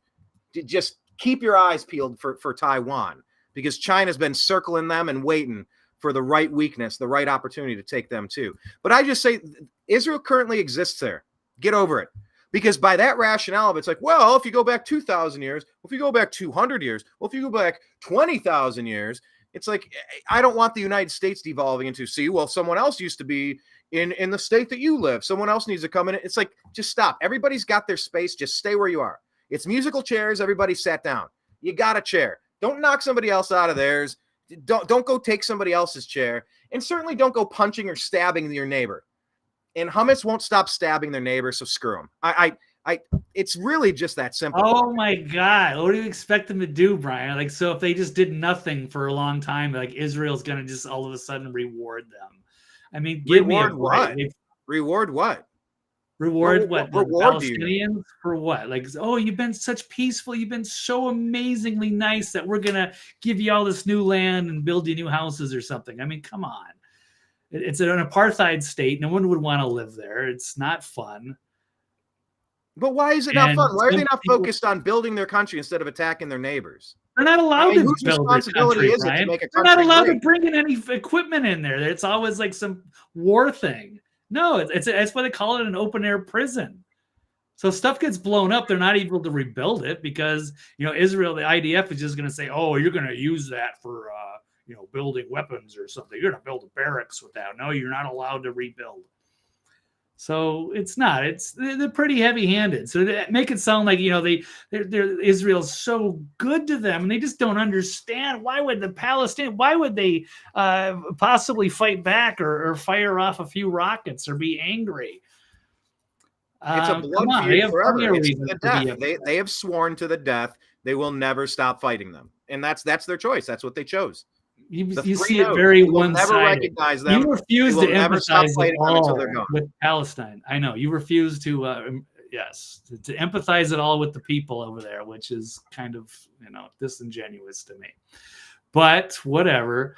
So all I'm saying is going back to this article, and it's just kind of the weird language. I mean, who broke the peace, Blake? Why are you going to call me disingenuous? Because those assholes broke the peace and started a war, and now they're running and crying, "Help me, help me!" Well, hey, assholes, you just started a war with your neighbor. Sometimes, Brian, you don't think sometimes Israel was the instigator?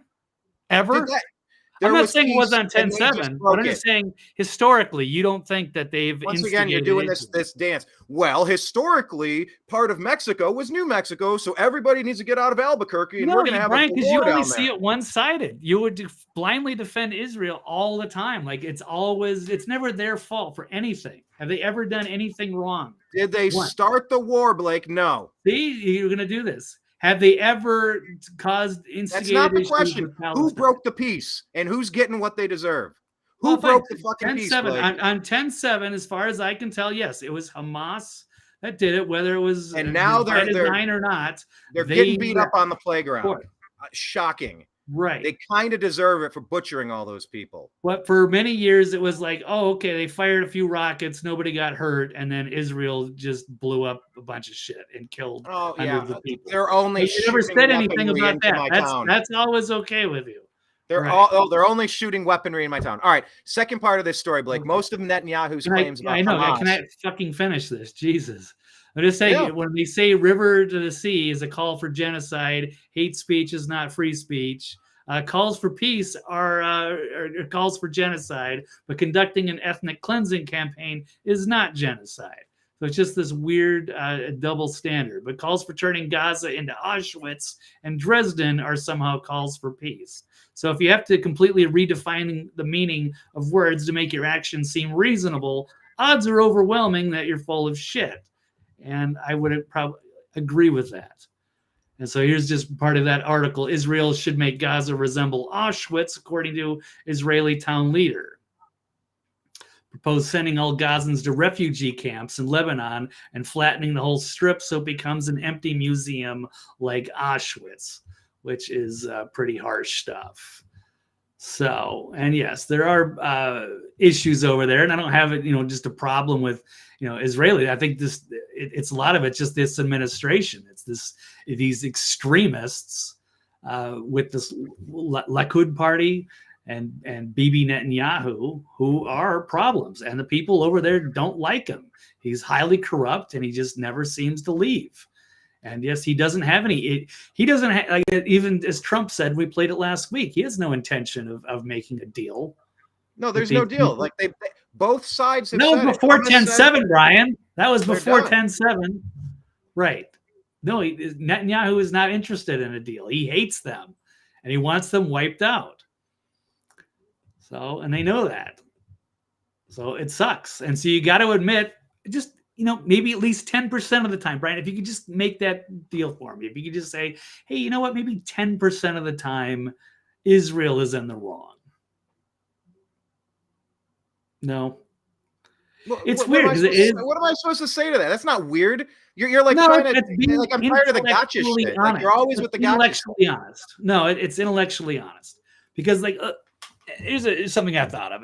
If you're like a Fox News personality, if you're a conservative, you can't go on, the air and say, like, hey, it's awful what the Palestinians did and blah, blah, blah. But, I think Israel was kind of wrong to go they pushed a little too far with some of their stuff. Their careers would be over. They can never admit that Israel has ever done anything wrong. And it's weird. And it sucks that it has to be like that. And people can't just be objectively, intellectually honest and say, yes, it's both sides to some extent. Yes, we could say that these the Hamas, they're animals, they're horrible terrorists. Yes, but also, Israel is pushed too far in certain occasions, committed war crimes, and what they've done is heavy-handed, and that's bad. And that sometimes they instigate these issues, and it's not just always the Palestinians who are causing problems. And look, if you have a smoking gun that says Bibi Netanyahu killed his own people, like an inside job, that's okay. Let's discuss that. I haven't seen that proof yet.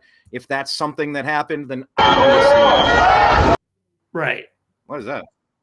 Oh, I thought the volume was down, but apparently it was not. But this is just showing the march. This is a protest in Tel Aviv, marching towards military headquarters, demanding Netanyahu make an immediate deal with Hamas. Well, that's funny because what I pulled up here, like this is what I keep mentioning. I just want to give you an extra context to explain it. Yeah. The 1967 Arab League Summit. It was held on August 29th. I'll go back to 1967, Brian. Right. I'm in the middle of speaking, Blake. Okay. The 1967 Arab League Summit was held on August 29th in Khartoum as the fourth Arab League Summit in the aftermath of the Arab defeat by Israel in the Six-Day War. It's famous for its Khartoum resolution, known as the 3 No's.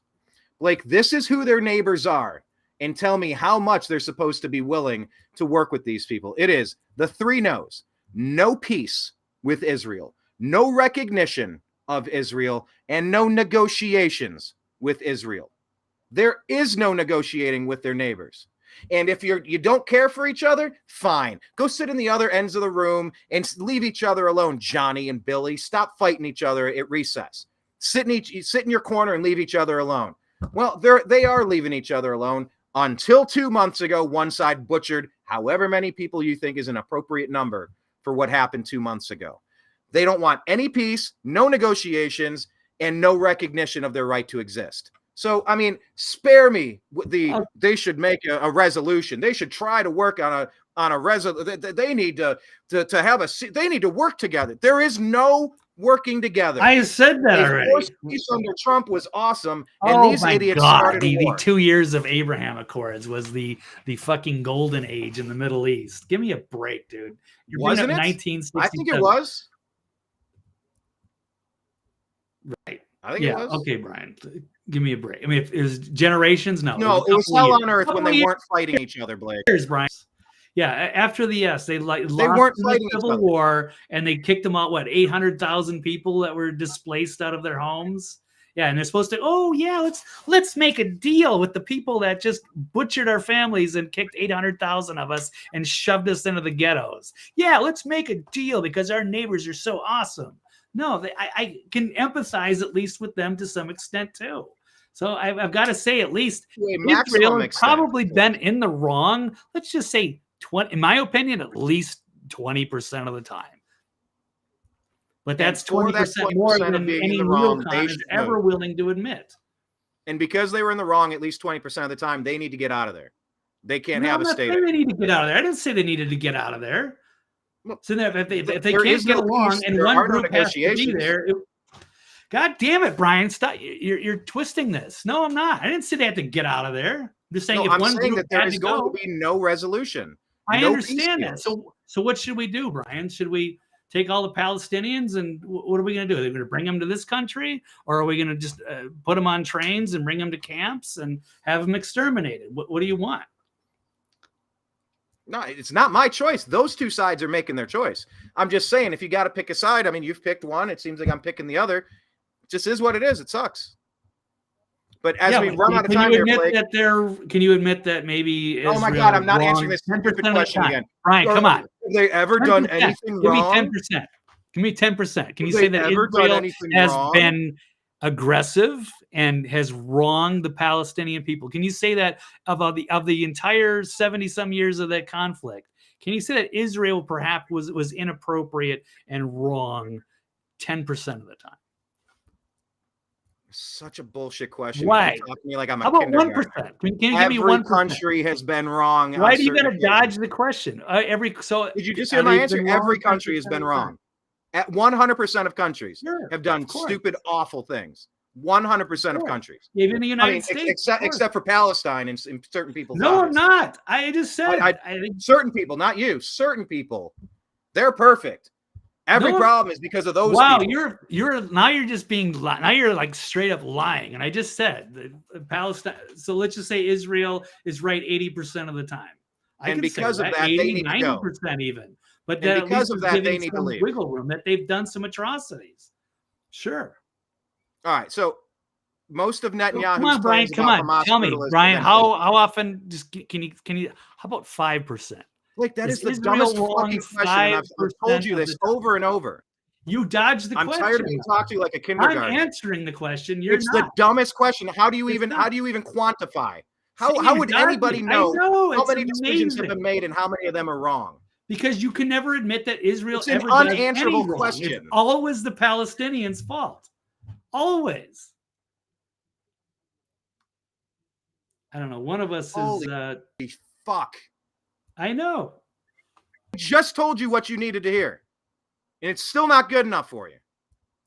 Okay, well, can you say Israel's wrong 5% of the time? All right, fine. You know what? We'll move on. I only got 5 minutes here, but let's just show a couple things that are pretty disturbing. So yes, we do have the flash protest. We do have the Pope condemning Israel assassinating Christian mother and daughter in a Gaza church. Yes, they've blown up hospitals and churches, schools. It's pretty disturbing. He's condemning the terrorism from Israel. We've got another one. Biden finally admitting Israel is losing support as a result of its indiscriminate bombing. So most of the world wants a ceasefire, except for the United States and Israel, of course. And so what's going to happen, perhaps, is that Israel's going to push too hard because they've had enough of the crap.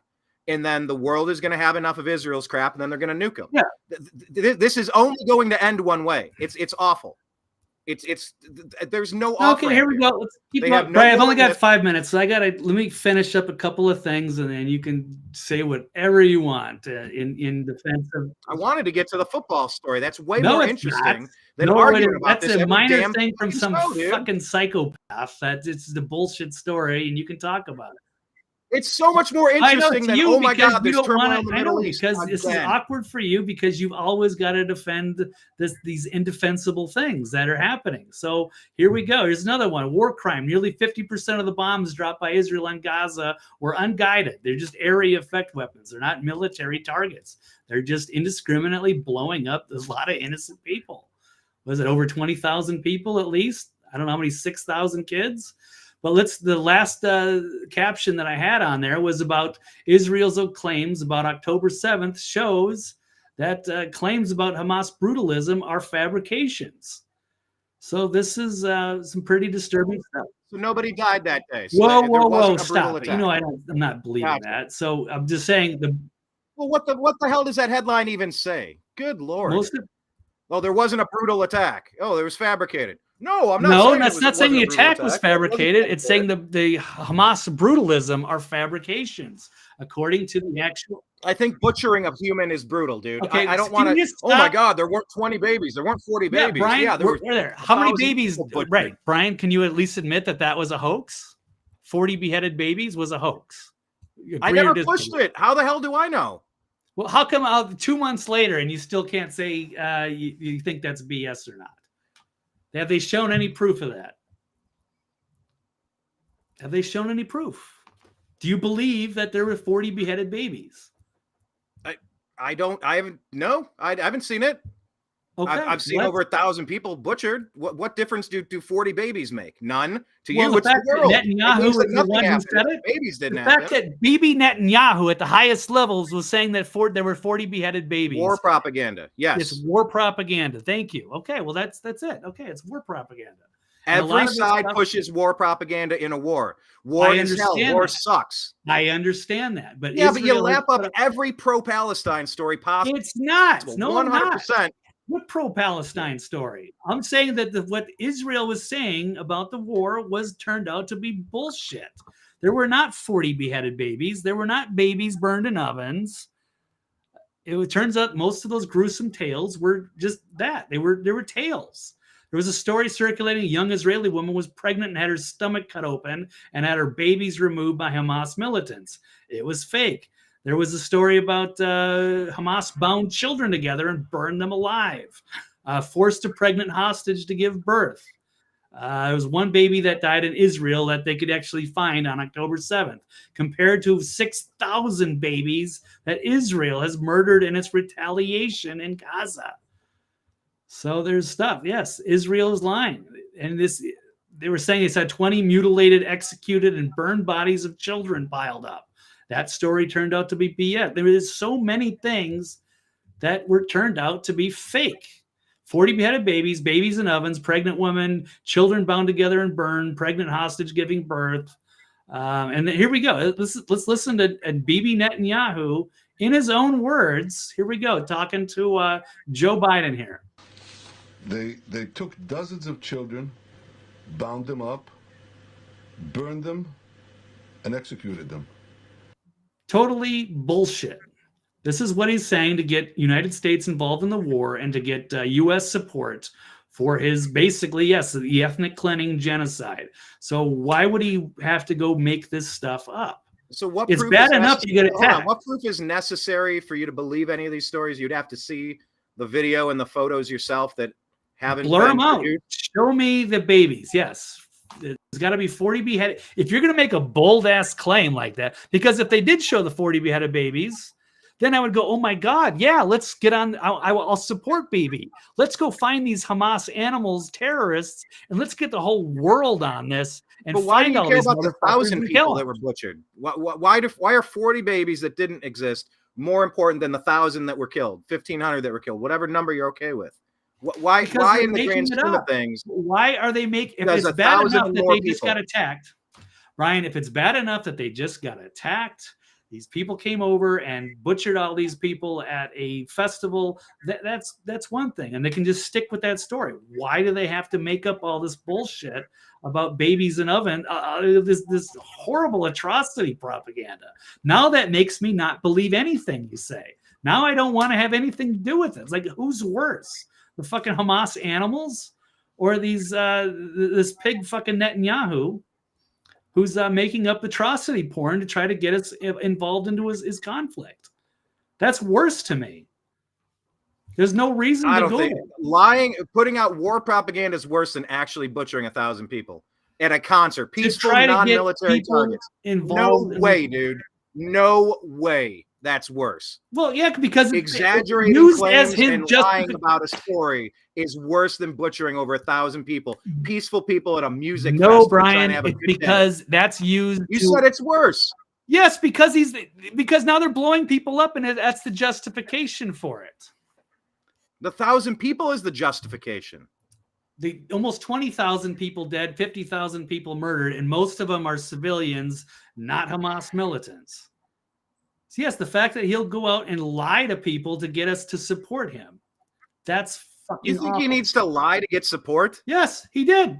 The United States nonstop writes them checks. Right. He has half the politics, 90%. What percent are in the bag for whatever they want? Well, the influence is staggering.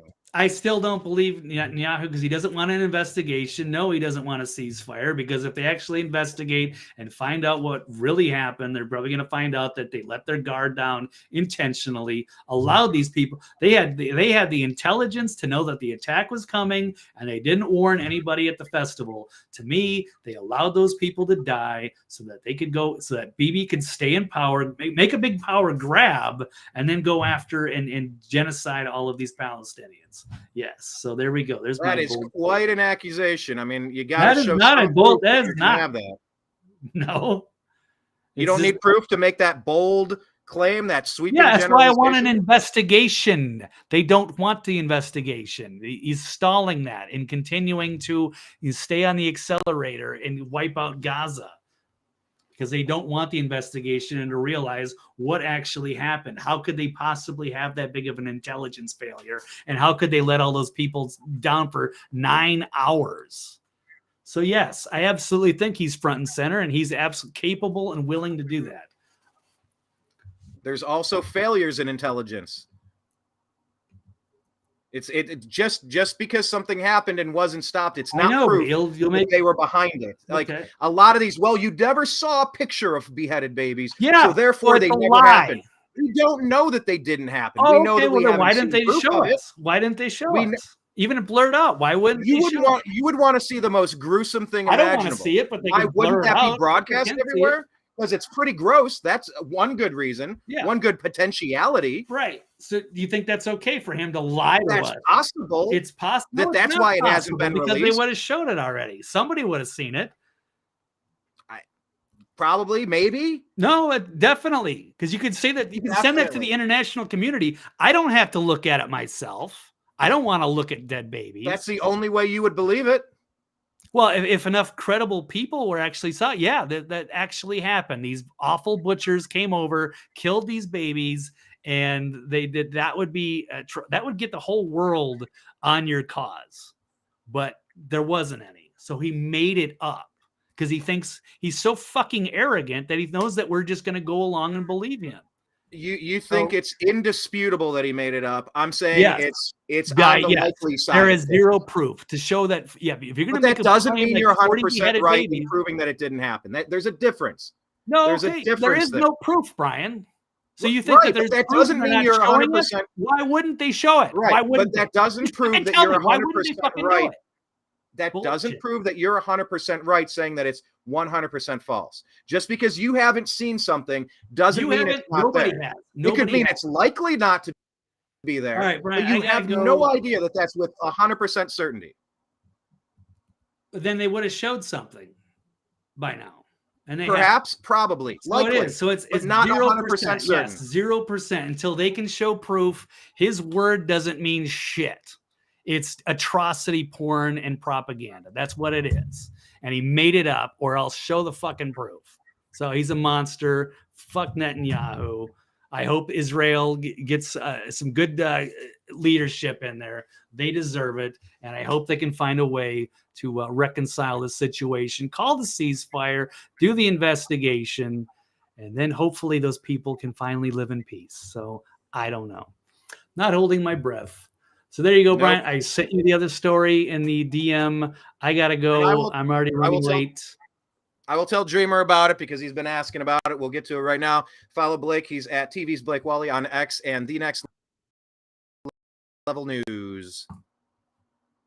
Yeah, I wish we didn't have to cover this every single time we did a show. I really wish there was a way that we didn't have to get into this every single show. There's drama in the Middle East. Wow.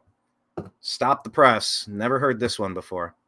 Okay, here's a story that I would have rather spent a lot more time on than what were we even arguing about there for 30 minutes?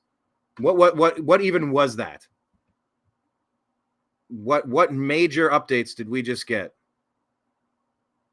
It's a war, and terrible stuff happens in a war, which is why you should kind of strive for peace. But Hamas doesn't want that. Oh, but they're getting punched back now. Oh, that second person always gets penalized. Well, in football, the second person does. Okay, here's this football story I wanted to get to. Former NFL player gets lit up and reminded of his greatest professional failure after making racist comment about white people in football. Then he tries playing the victim. So there he is. There's the ball, not in his hand. Former NFL running back Rashard Mendenhall set the sports world ablaze Monday with a racist remark on X bashing white people involved in football. While the corporate media ignored Mendenhall's comment, social media lit up the former player and brought back his most painful moment as a professional in the process. Mendenhall, who played for the Pittsburgh Steelers and the Arizona Cardinals, was triggered over white players analyzing football on television. Oh, how dare they? And he decided to weigh in. He said they should shut up because they are not even good at football. Okay. Mendenhall next called for replacing the Pro Bowl with the black versus white bowl. Wow. Wow, racist much. Assuming the blacks would dominate. He then said he was better than the whites' GOAT. Tom Brady and the NFL's current best running back Christian McCaffrey from the 49ers, who is white, were unavailable for comment. Here you go. Mendenhall says, I'm sick of average white. Wow. Not even good at football. Huh. Can we please replace the Pro Bowl with an all-black versus all-white bowl so these cats can stop trying to teach me who's good at football? I'm better than your GOAT. Oh, that's hilarious. Not surprisingly, Mendenhall got lit up on social media for his disgusting comment. Many took time to remind Mendenhall of his greatest professional failure, fumbling away the 2011 Super Bowl against the Green Bay Packers. To add insult to injury, the player who caused the fumble was Packers legend Clay Matthews, who happens to be, wait for it, oh, white guy. Mendenhall refuses to acknowledge to this day that he threw away the Steelers' 7th Super Bowl. Here are some of the most brutal posts. Siraj Hashmi says, what side is drafting Osama bin Laden? Wow. Okay. King McFrost says, they'll do that when you acknowledge the fact that you cost Pittsburgh a championship. Slangman says, when the only reason people know your name is because you're the guy who fumbled in the Super Bowl, you've become a miserable racist POS.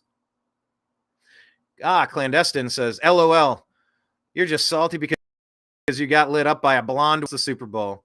We always knew you were a soft candy ass little boy, but didn't know you were racist too. Check plus. Here, let's watch. Spill it, Pickett. He's calling up. Spill it. Spill it. Here we go. Oh, pops the ball out. Look at that. Rashard Mendenhall. Clay called the play out before they ran it. Clay said, yeah, he knew. Spill it hard, spill it hard. Look at that. He called it out where it came, so we knew what play was coming. He's not good at football, huh? And then I just happened to get my hand in there, and me and Clay hit him at the same time. They hit him at the same time. It's really film work and preparation. I had a good feeling that. That's a bad football player who's studied and learning. My DN to spill it for me, wrapped around the outside minute. We got the ball back. They had our big guys in, and I know Ryan Pickett did a great job of getting some penetration. Clay was AJ Hawk, on that, and I think Desmond Bishop did a great job of picking the ball. Look at that. Okay, Rashard Mendenhall. Somebody's salty. Footy Chancellor says you fumbled this post like a Super Bowl carry. Rella says, did you check with your daddy to make sure it was okay to tweet this? Who's your daddy? Clay Matthews, your daddy. Sage or whoever says you quit football at 26 for a reason. A couple years after a white boy made you fumble away a Super Bowl. Frank says, I'm better than your GOAT. The best running back in the NFL right now is white, and Christian McCaffrey has had an infinitely better career than you. Jimmy D says, I'm sick of racists like you. This world will never grow and be truly colorblind with shallow and pathetic comments like yours. Jimmy D, well said. After getting destroyed in the comments, Mendenhall tried playing the victim and doubled down on his insanely racist post.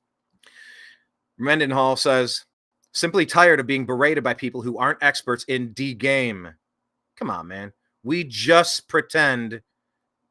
Okay. I mean, we got talking shorthand. It's Twitter.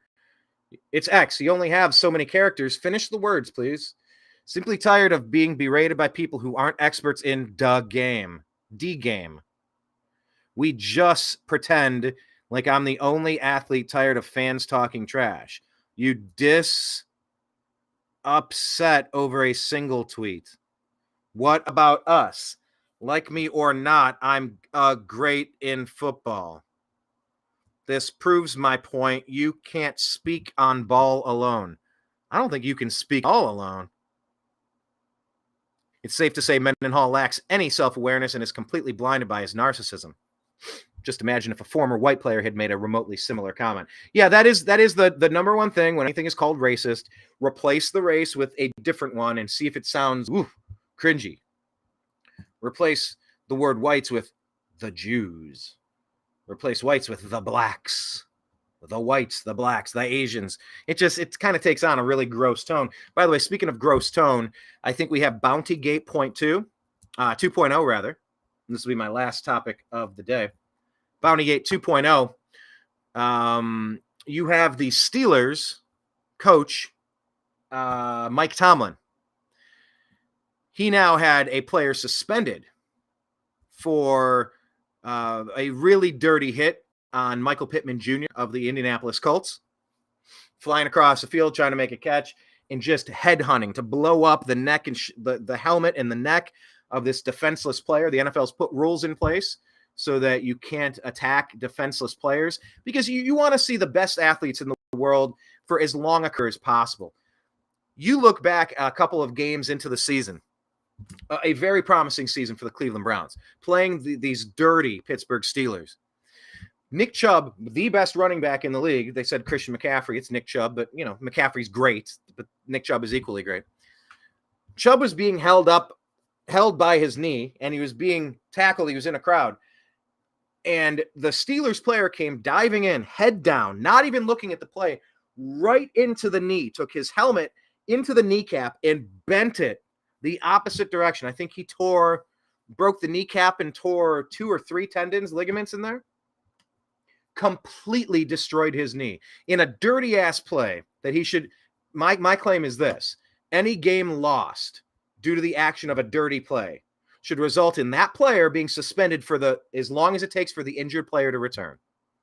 I could probably clean that up and tighten up the verbiage a little bit. But a dirty play should result in a player being suspended for as long as the injured player takes to return to the field of play. Something like that. The offending player on the Steelers was suspended indefinitely for the rest of this season. It's not enough. I'm calling on the NFL to forfeit the first-round draft pick to the best player injured, which is the Browns and Nick Chubb. And the Steelers should forfeit their second-round pick to the Colts for their injured player, who was the second best player injured in this lot. If you don't start keeping the coaches and the teams and the front offices accountable, you're going to see more of this stuff. The Steelers have been the dirtiest team in football for as long as I can remember. Yes, you've had the Raiders, you've had the Ravens, even the Cowboys. You've had a few teams that had developed a reputation for being dirty. But nobody is as dirty as the Pittsburgh Steelers. And so I am sincerely calling on Bounty Gate 2 to happen. Mike Tomlin needs to leave his job because he's coaching them to act this way. That's why they're doing what they're doing. So Rashard Mendenhall, a Pittsburgh Steeler, completely classless, clown, racist. Can't stand that organization, those players, those coaches, that front office. The only good thing they ever did was their ownership group was the only one to come out and say that it was wrong when the Cleveland Browns were stolen and taken to Baltimore in 1995. The only franchise, because, we were rivals and they appreciated the rivalry. Art Rooney, I believe, was the one. Dan Rooney? Art Rooney? Art Rooney. Rooney. I think it was Rooney. I'll respect him for that, but nothing else. Bunch of dirty bums. So anyway, that was the other story I wanted to get to. I wish we could spend time on stuff like this. It's just, I just, when Blake starts, well, tell me, what percentage is Israel wrong? It's like, what kind of question even is that? It's so frustrating. What do I want? I want peace. And they refuse to have it with their 3 no's. They won't acknowledge them. They won't negotiate with them. They won't stop declaring war on them. Like, you can't work with someone like that. The quote I heard from some unnamed person on the radio regarding the constant terrorism and the constant attacks on Israel are, never waste a good opportunity to waste a good opportunity. All of the opportunities they had have been squandered. And it's like, oh, but it's their fault. I don't know. I hate all of it. And I don't want to fund a war there any more than I want to fund one in Ukraine. Let that be said. But on the flip side, like Blake keeps saying, well, he didn't provide proof, so that definitely didn't happen. Okay, maybe it didn't happen. Perhaps it didn't happen. It probably didn't happen. I don't know, but we'll give you that. But that's not a 100% proof. Maybe you wouldn't want to show butchered babies in a photo. Maybe it didn't happen. But then you're not going to believe what happened during the attack? It's just a hamster wheel. It just spins and nothing gets solved. And forgive me if this is the most important issue to everybody out there. I'm sure there are shows that will do this every day. I'm just so beyond tired of it. I don't know how we proceed with these damn stories. I don't know how we keep. I don't know. I don't know. But I'm really getting tired of having the same chat. So anyway, that being said, this is the Agree to Disagree show. Blake and I disagree. I'm not calling for a complete annihilation of one of those parties. Both of those parties are. They've agreed to Rochambeau, to the death, to the pain. An ultimate battle. 2 men enter, 1 man leaves. They want that. And Blake seems to be taking the side of the people that just started this war. I kind of can't understand how you could do that. Guess we're going to agree to disagree on that one. But that's the name of the show, and we keep covering the news because indifference to public affairs is you giving a sanction to being ruled by inferior men, and I don't think that that's a winning strategy. I think we should be keenly aware of what's going on in this world, and we should spread the word. We should spread the doubt, spread the truth, spread the facts, spread the peace, spread the love, spread the humor. I love spreading humor. Humor's my jam. I like that. I wish we could do more fun stories. And there may be a way in between these regular Tuesday, Thursday, Agree to Disagree shows where I might be able to do a different kind of show. I've been thinking about that. I've definitely been thinking about bringing some guests back and changing a few things up, but we'll get to that. We'll cross that bridge when we get there. Yeah, Dreamer says, is Blake going on with Mike tonight? I believe Blake is Tuesday night. What is it? Toxically Masculine Tuesday? Yeah, Rick's saying that Stefanski has to be coach of the year. Yeah, look, Stefanski's bad play calling might have cost the Cleveland Browns at least 1 or 2, maybe 3 wins. I think running Baker Mayfield out of town was a punk move by Stefanski. I think Stefanski not benching Baker Mayfield after his torn shoulder, basically playing with one arm back there. I think that he really should have sat him down and said, sorry, kid, you gave it everything you have. I appreciate your guts, but you're just not the same player. We're not going to play you. He should have protected him from himself and benched him instead of letting Baker get another opinion saying, I can play through it. And he played through it, but he sucked. And then the narrative is like, oh, Baker sucks. It's like, I just shared something today. Baker has a higher quarterback rating than Jalen Hurts, a higher quarterback rating on the Tampa Bay Buccaneers, a higher quarterback rating than Josh Allen. He has a higher quarterback rating than Patrick Mahomes. Baker's fine. You could win a Super Bowl with Baker. We did not need to sell the farm, trade 3 first-round draft picks, all sorts of other draft picks away, just to get a guy who was in the middle of a touchy-feely, uncomfortable accusation thing that may or may not have been a story, and maybe it was kind of a story, and maybe a bunch of people jumped on to get some money. Who knows? But you get that guy at a discount. He sat out for a year for his previous team. Look, he's played one good game against the Tennessee Titans this year. He played one great half against the Baltimore Ravens, the number 1 team in the AFC, on the road for us, Deshaun Watson, and then he broke his shoulder, okay? That being said, look at what Joe Flacco's doing. We could be getting that type of quarterback play from Baker Mayfield, except we could have had 3 extra first-round draft picks to shore up that offensive line, to shore up our wide receivers, our middle linebackers. Like, we have areas on this team that could have benefited from all that draft capital. So I blame Stefanski for some of that. But there is no doubt having, 30% of our team on the injured reserve at this point. I said this in a show yesterday. I do the Unhappy Hour sports show. Rick, I hope you follow the Unhappy Hour. What up, Joy Root? I said that our injured players on the Browns could probably beat this team. Put some role players in between our injured players. I mean, you'd have Deshaun Watson. You'd have Nick Chubb. You'd have our whole offensive line. Jack Conklin, Joel Bitonio, DeJuan Jones. I'm drawing a blank on a couple. Jed Wills. Our whole offensive line is injured. Our running back, our quarterback, our whole offense. We need to get some receivers off the street, but that team could probably beat our current team. That's how good and how deep the team is. So yes, I give Stefanski tons of credit. Him coming through in the clutch has been massive. And Joe Flacco's playing out of his mind. Yes, he's too many interceptions. But my God, that pass that he completed to Amari Cooper, the window of those 3 players converging and the ball getting right there to go tiptoe down the sideline for a touchdown, the game-tying touchdown at that point. I mean, that's the best pass that the Browns have had other than Baker Mayfield's game winner to Donovan Peoples-Jones against Cincinnati, coming from behind on the road with no timeouts in Cincy.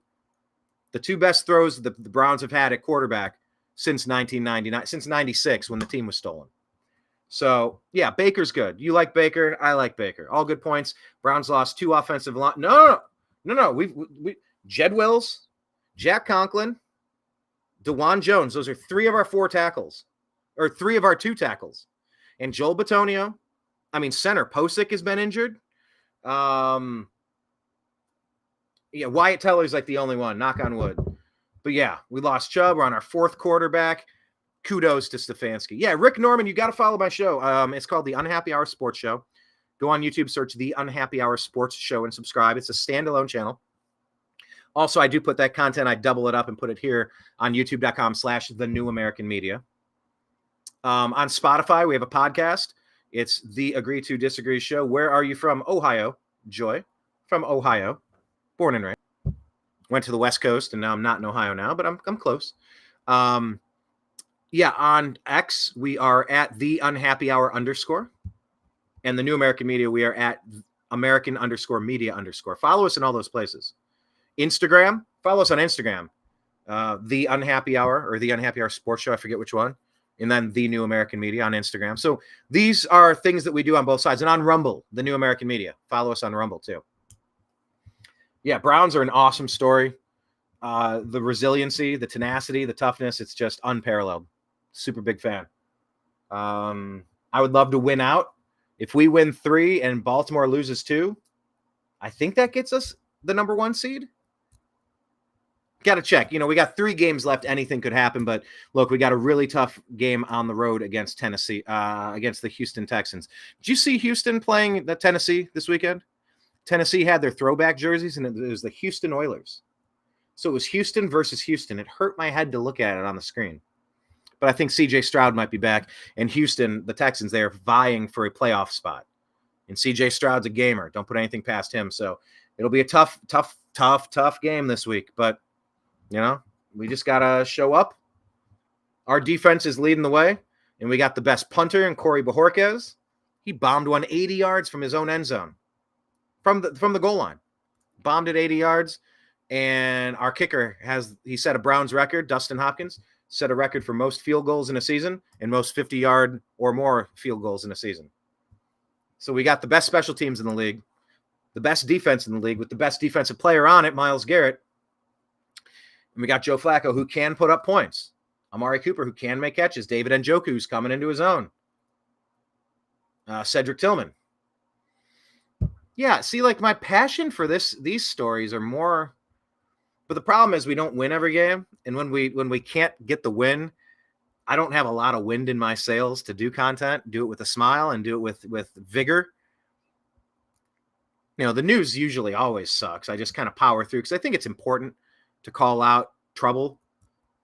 Little Paul Revere's running around. Danger. 1 if by land, 2 if by sea, 3 if by internet, 4 if by Congress, 5 if by fiat, 6 if by globalist, 7 if by cabal, 7 if by Federal Reserve, 8 if by aliens, 9 if by bad salmon. So, but yeah, I do enjoy sports. I love talking sports, and maybe that's more my calling than politics. I mean, Blake and I for 30 minutes we're just sitting there swearing at each other, getting so worked up over this. I don't want war. It's like that's why they shouldn't have started one. Yeah, well, they were being heavy-handed. You just butchered them in the streets at a concert. Of course you're going to get demolished, absolutely decimated because of that. It's like, do I want to argue with him over that? It's like, I'm not rooting for more death. I want peace, but they refuse. They will not put someone in that government who's going to be cool to their neighbor. Find a way to just like get along and make the best of a bad situation. It's like they never waste a good opportunity to waste a good opportunity. So yeah, I don't see eye to eye with him. But that's the point of the Agree to Disagree show. For Blake just constantly harping on me for never disagreeing with Israel. It's like I don't have skin in the game. I'm not Israeli. I'm not Palestinian. I don't care on a personal level. I care on a level. I'm observing it.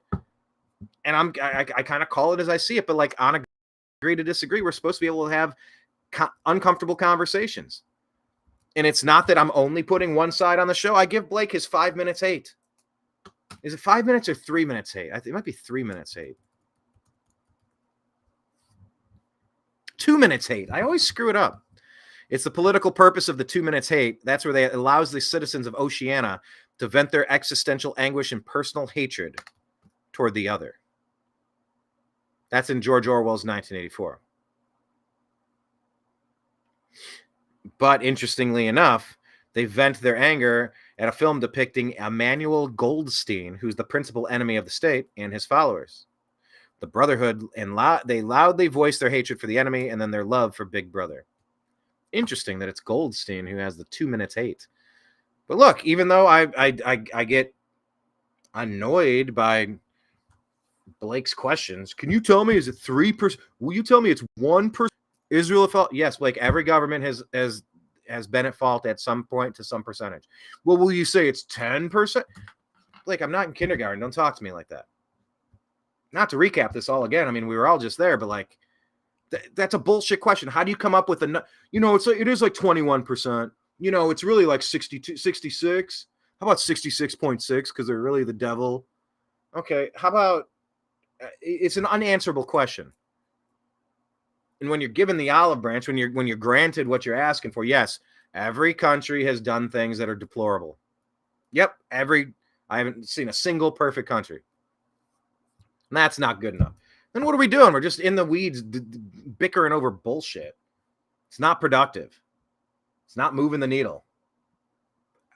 And he has a chance on this program to put out the stories that he wants. They're always pro-Palestine. They're always negative Israel. Every time, 100% of his stories. I don't know. Maybe he didn't. Maybe it was 98% and I'm being unfair to him. But 99% of what he puts out, it's a broken record. It's the same thing, just told a different way. But I'm seeking truth. I'm trying to figure out what the hell is going on here. And to do that, am I just going to talk into an echo chamber nonstop? That's not going to be helpful to me. I will listen to his perspective. I will listen to his point of view. I will read your comments. Rick Norman, Joy Root, Deb from SAC, Dreamer Ultra, all of you peeps. I have fun interacting, and I want to kind of test the water and take a pulse on what you're thinking. I like your instant feedback on the stories. Dreamer's adding here that the Browns are very surprising. Yes, they are. Not to me. I've had us pegged as a Super Bowl Baker Mayfield. They've had to retool a couple of times and do a couple things, but the surprising part is how well we've been able to battle through these injuries. I'll grant you that. But the amount of talent on this team. But here's the thing about Stefanski, by the way, Rick Norman.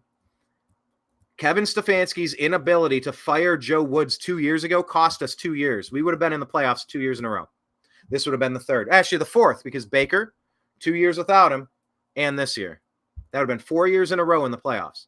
But Joe Woods, the fact that he wasn't fired by Kevin Stefanski, that cost us 2 championship runs, 2 playoff berths at least. Because you got rid of Joe Woods. Look what Jim Schwartz has done. Jim Schwartz has turned that team around, and they are buying in. Next man up mentality. They really are next man up. The number of injuries is staggering. These are starters. And it's just like, all right, who else we got? Go. All right, we're down somebody. Let's go sign someone. Next, we'll get you up to speed, and we're going. Like, we're going to get that Super Bowl. Let's go. I got to be careful when I point, because if my fingers aren't separated enough, that could be turned into a meme of something. I was pointing. You silly internet gooses. Dreamer Ultra says, I'm guessing Rashard Mendenhall has had a rough go since that fumble Ruski. Oh, yeah, the Bill Buckner effect. The Scott Norwood wide right. Laces out from Ace Ventura. Chris Webber's timeout. I mean, geez, look at this. Just off the Trevor Bauer slicing through his finger on the mound. He's bleeding like a stuck pig. It's hard to criticize loyalty, says Rick Norman. Well, I criticize Kevin Stefanski's lack of loyalty to Baker Mayfield. Baker Mayfield came in, and remember, that team won 0 games. Then we got Baker Mayfield. Came in. We won 7 games. By the way, first he opened the Bud Light fridge. Back before that was a toxic brand. The Bud Light fridge was for winless teams. If you're on a winless streak, you get the fridge, and it's sealed. But then all across the city, the seal is open, and you have free beers, or I think they're free beers, unlocked for the city. Your win unlocked it for the city. And it was against the Jets, I believe. Was that the one that opened it? They did that like a Philly special where Baker tossed it to someone, then he ran out and caught the touchdown pass on the 2-point conversion. Baker Mayfield was turning into a legend. You know, he was at the Cleveland Indians playoff runs, shotgun and beers. I mean, he was embodying everything Cleveland. Yeah, he's a little good. And his commercials for Progressive were hilarious. But then it was like, oh, he's not studying. Oh, he's not taking it seriously. Oh, he shaved his mustache. Now he shaved his mustache again. He did another commercial. He needs to spend less time doing commercial. But when he was healthy, after his rookie year, started off weird with Odell Beckham because they couldn't get on the same page. He was trying to force it to him. Baker's one of these Joe Flacco guys. He sees the open guy and gets it to him. I'll say 2 of those interceptions from Flacco might have been like kind of accidental, flaxidental. But yeah, Baker knows where everybody's supposed to be. He damn near made Rashard Higgins a superstar, Hollywood Higgins. You know, some no-name player. Like, he just knows where to go, and he's got a higher passer rating than Mahomes and Josh Allen and Jalen Hurts. Like, he's a good player. So Baker took us once Odell went down, when he this whole like feed me the ball and he wasn't playing like himself. He went on a stretch that was unbelievable and took us to the playoffs. We beat Schittsburg 2 games in a row on the road to get into the playoffs, and then in the playoffs.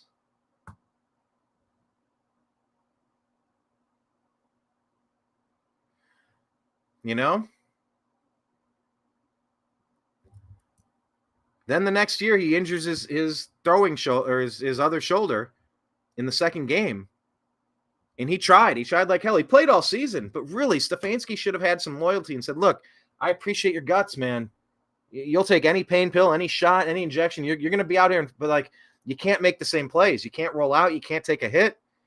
Kid, we got to sit you down. We're going with Jacoby Brissett or Case Keenum. We would have made the playoffs if we would have benched him and started Keenum. But he didn't, and he let him play. And then it turned into Baker's no good. He doesn't deserve a contract. Look, he sucks. It's like he never sucked. Yeah, I mean, he had terrible games, and he was injured. And, you know, he got dragged for, I don't know what, for the Packers game. He was playing video games the night before. It's like, yeah, you study and you relax. Like, it's a blend. I mean, the guy it's the same guy that went in on 2 days' notice with the playbook and went 99 yards with no timeouts to beat, who was it? The Raiders, to get that win for the Rams on Thursday Night Football. He's a smart quarterback. He's a good quarterback. We could have won with him. So I wish Stefanski could have shown some loyalty for Baker after Baker gave everything he had, showing loyalty to Cleveland. So I think that loyalty thing kind of goes, it's a two-way street. But anyway, okay, I'm going to wrap it up for now. But yeah, please follow the Unhappy Hour Sports Show in all of the places. And go on Facebook, the Unhappy Hour Sports Show, a support group. We're active there all day, every day. And we'll be back on Thursday. I believe Blake is doing Toxically Masculine Tuesday tonight with Mike Barra and is it Brooks Sagnew? I think that's the guy's name. I don't know him personally. But yeah, check him out tonight for that. And for all of you out there, I appreciate you. I love you. And we'll talk to you again soon. Take care. Peace.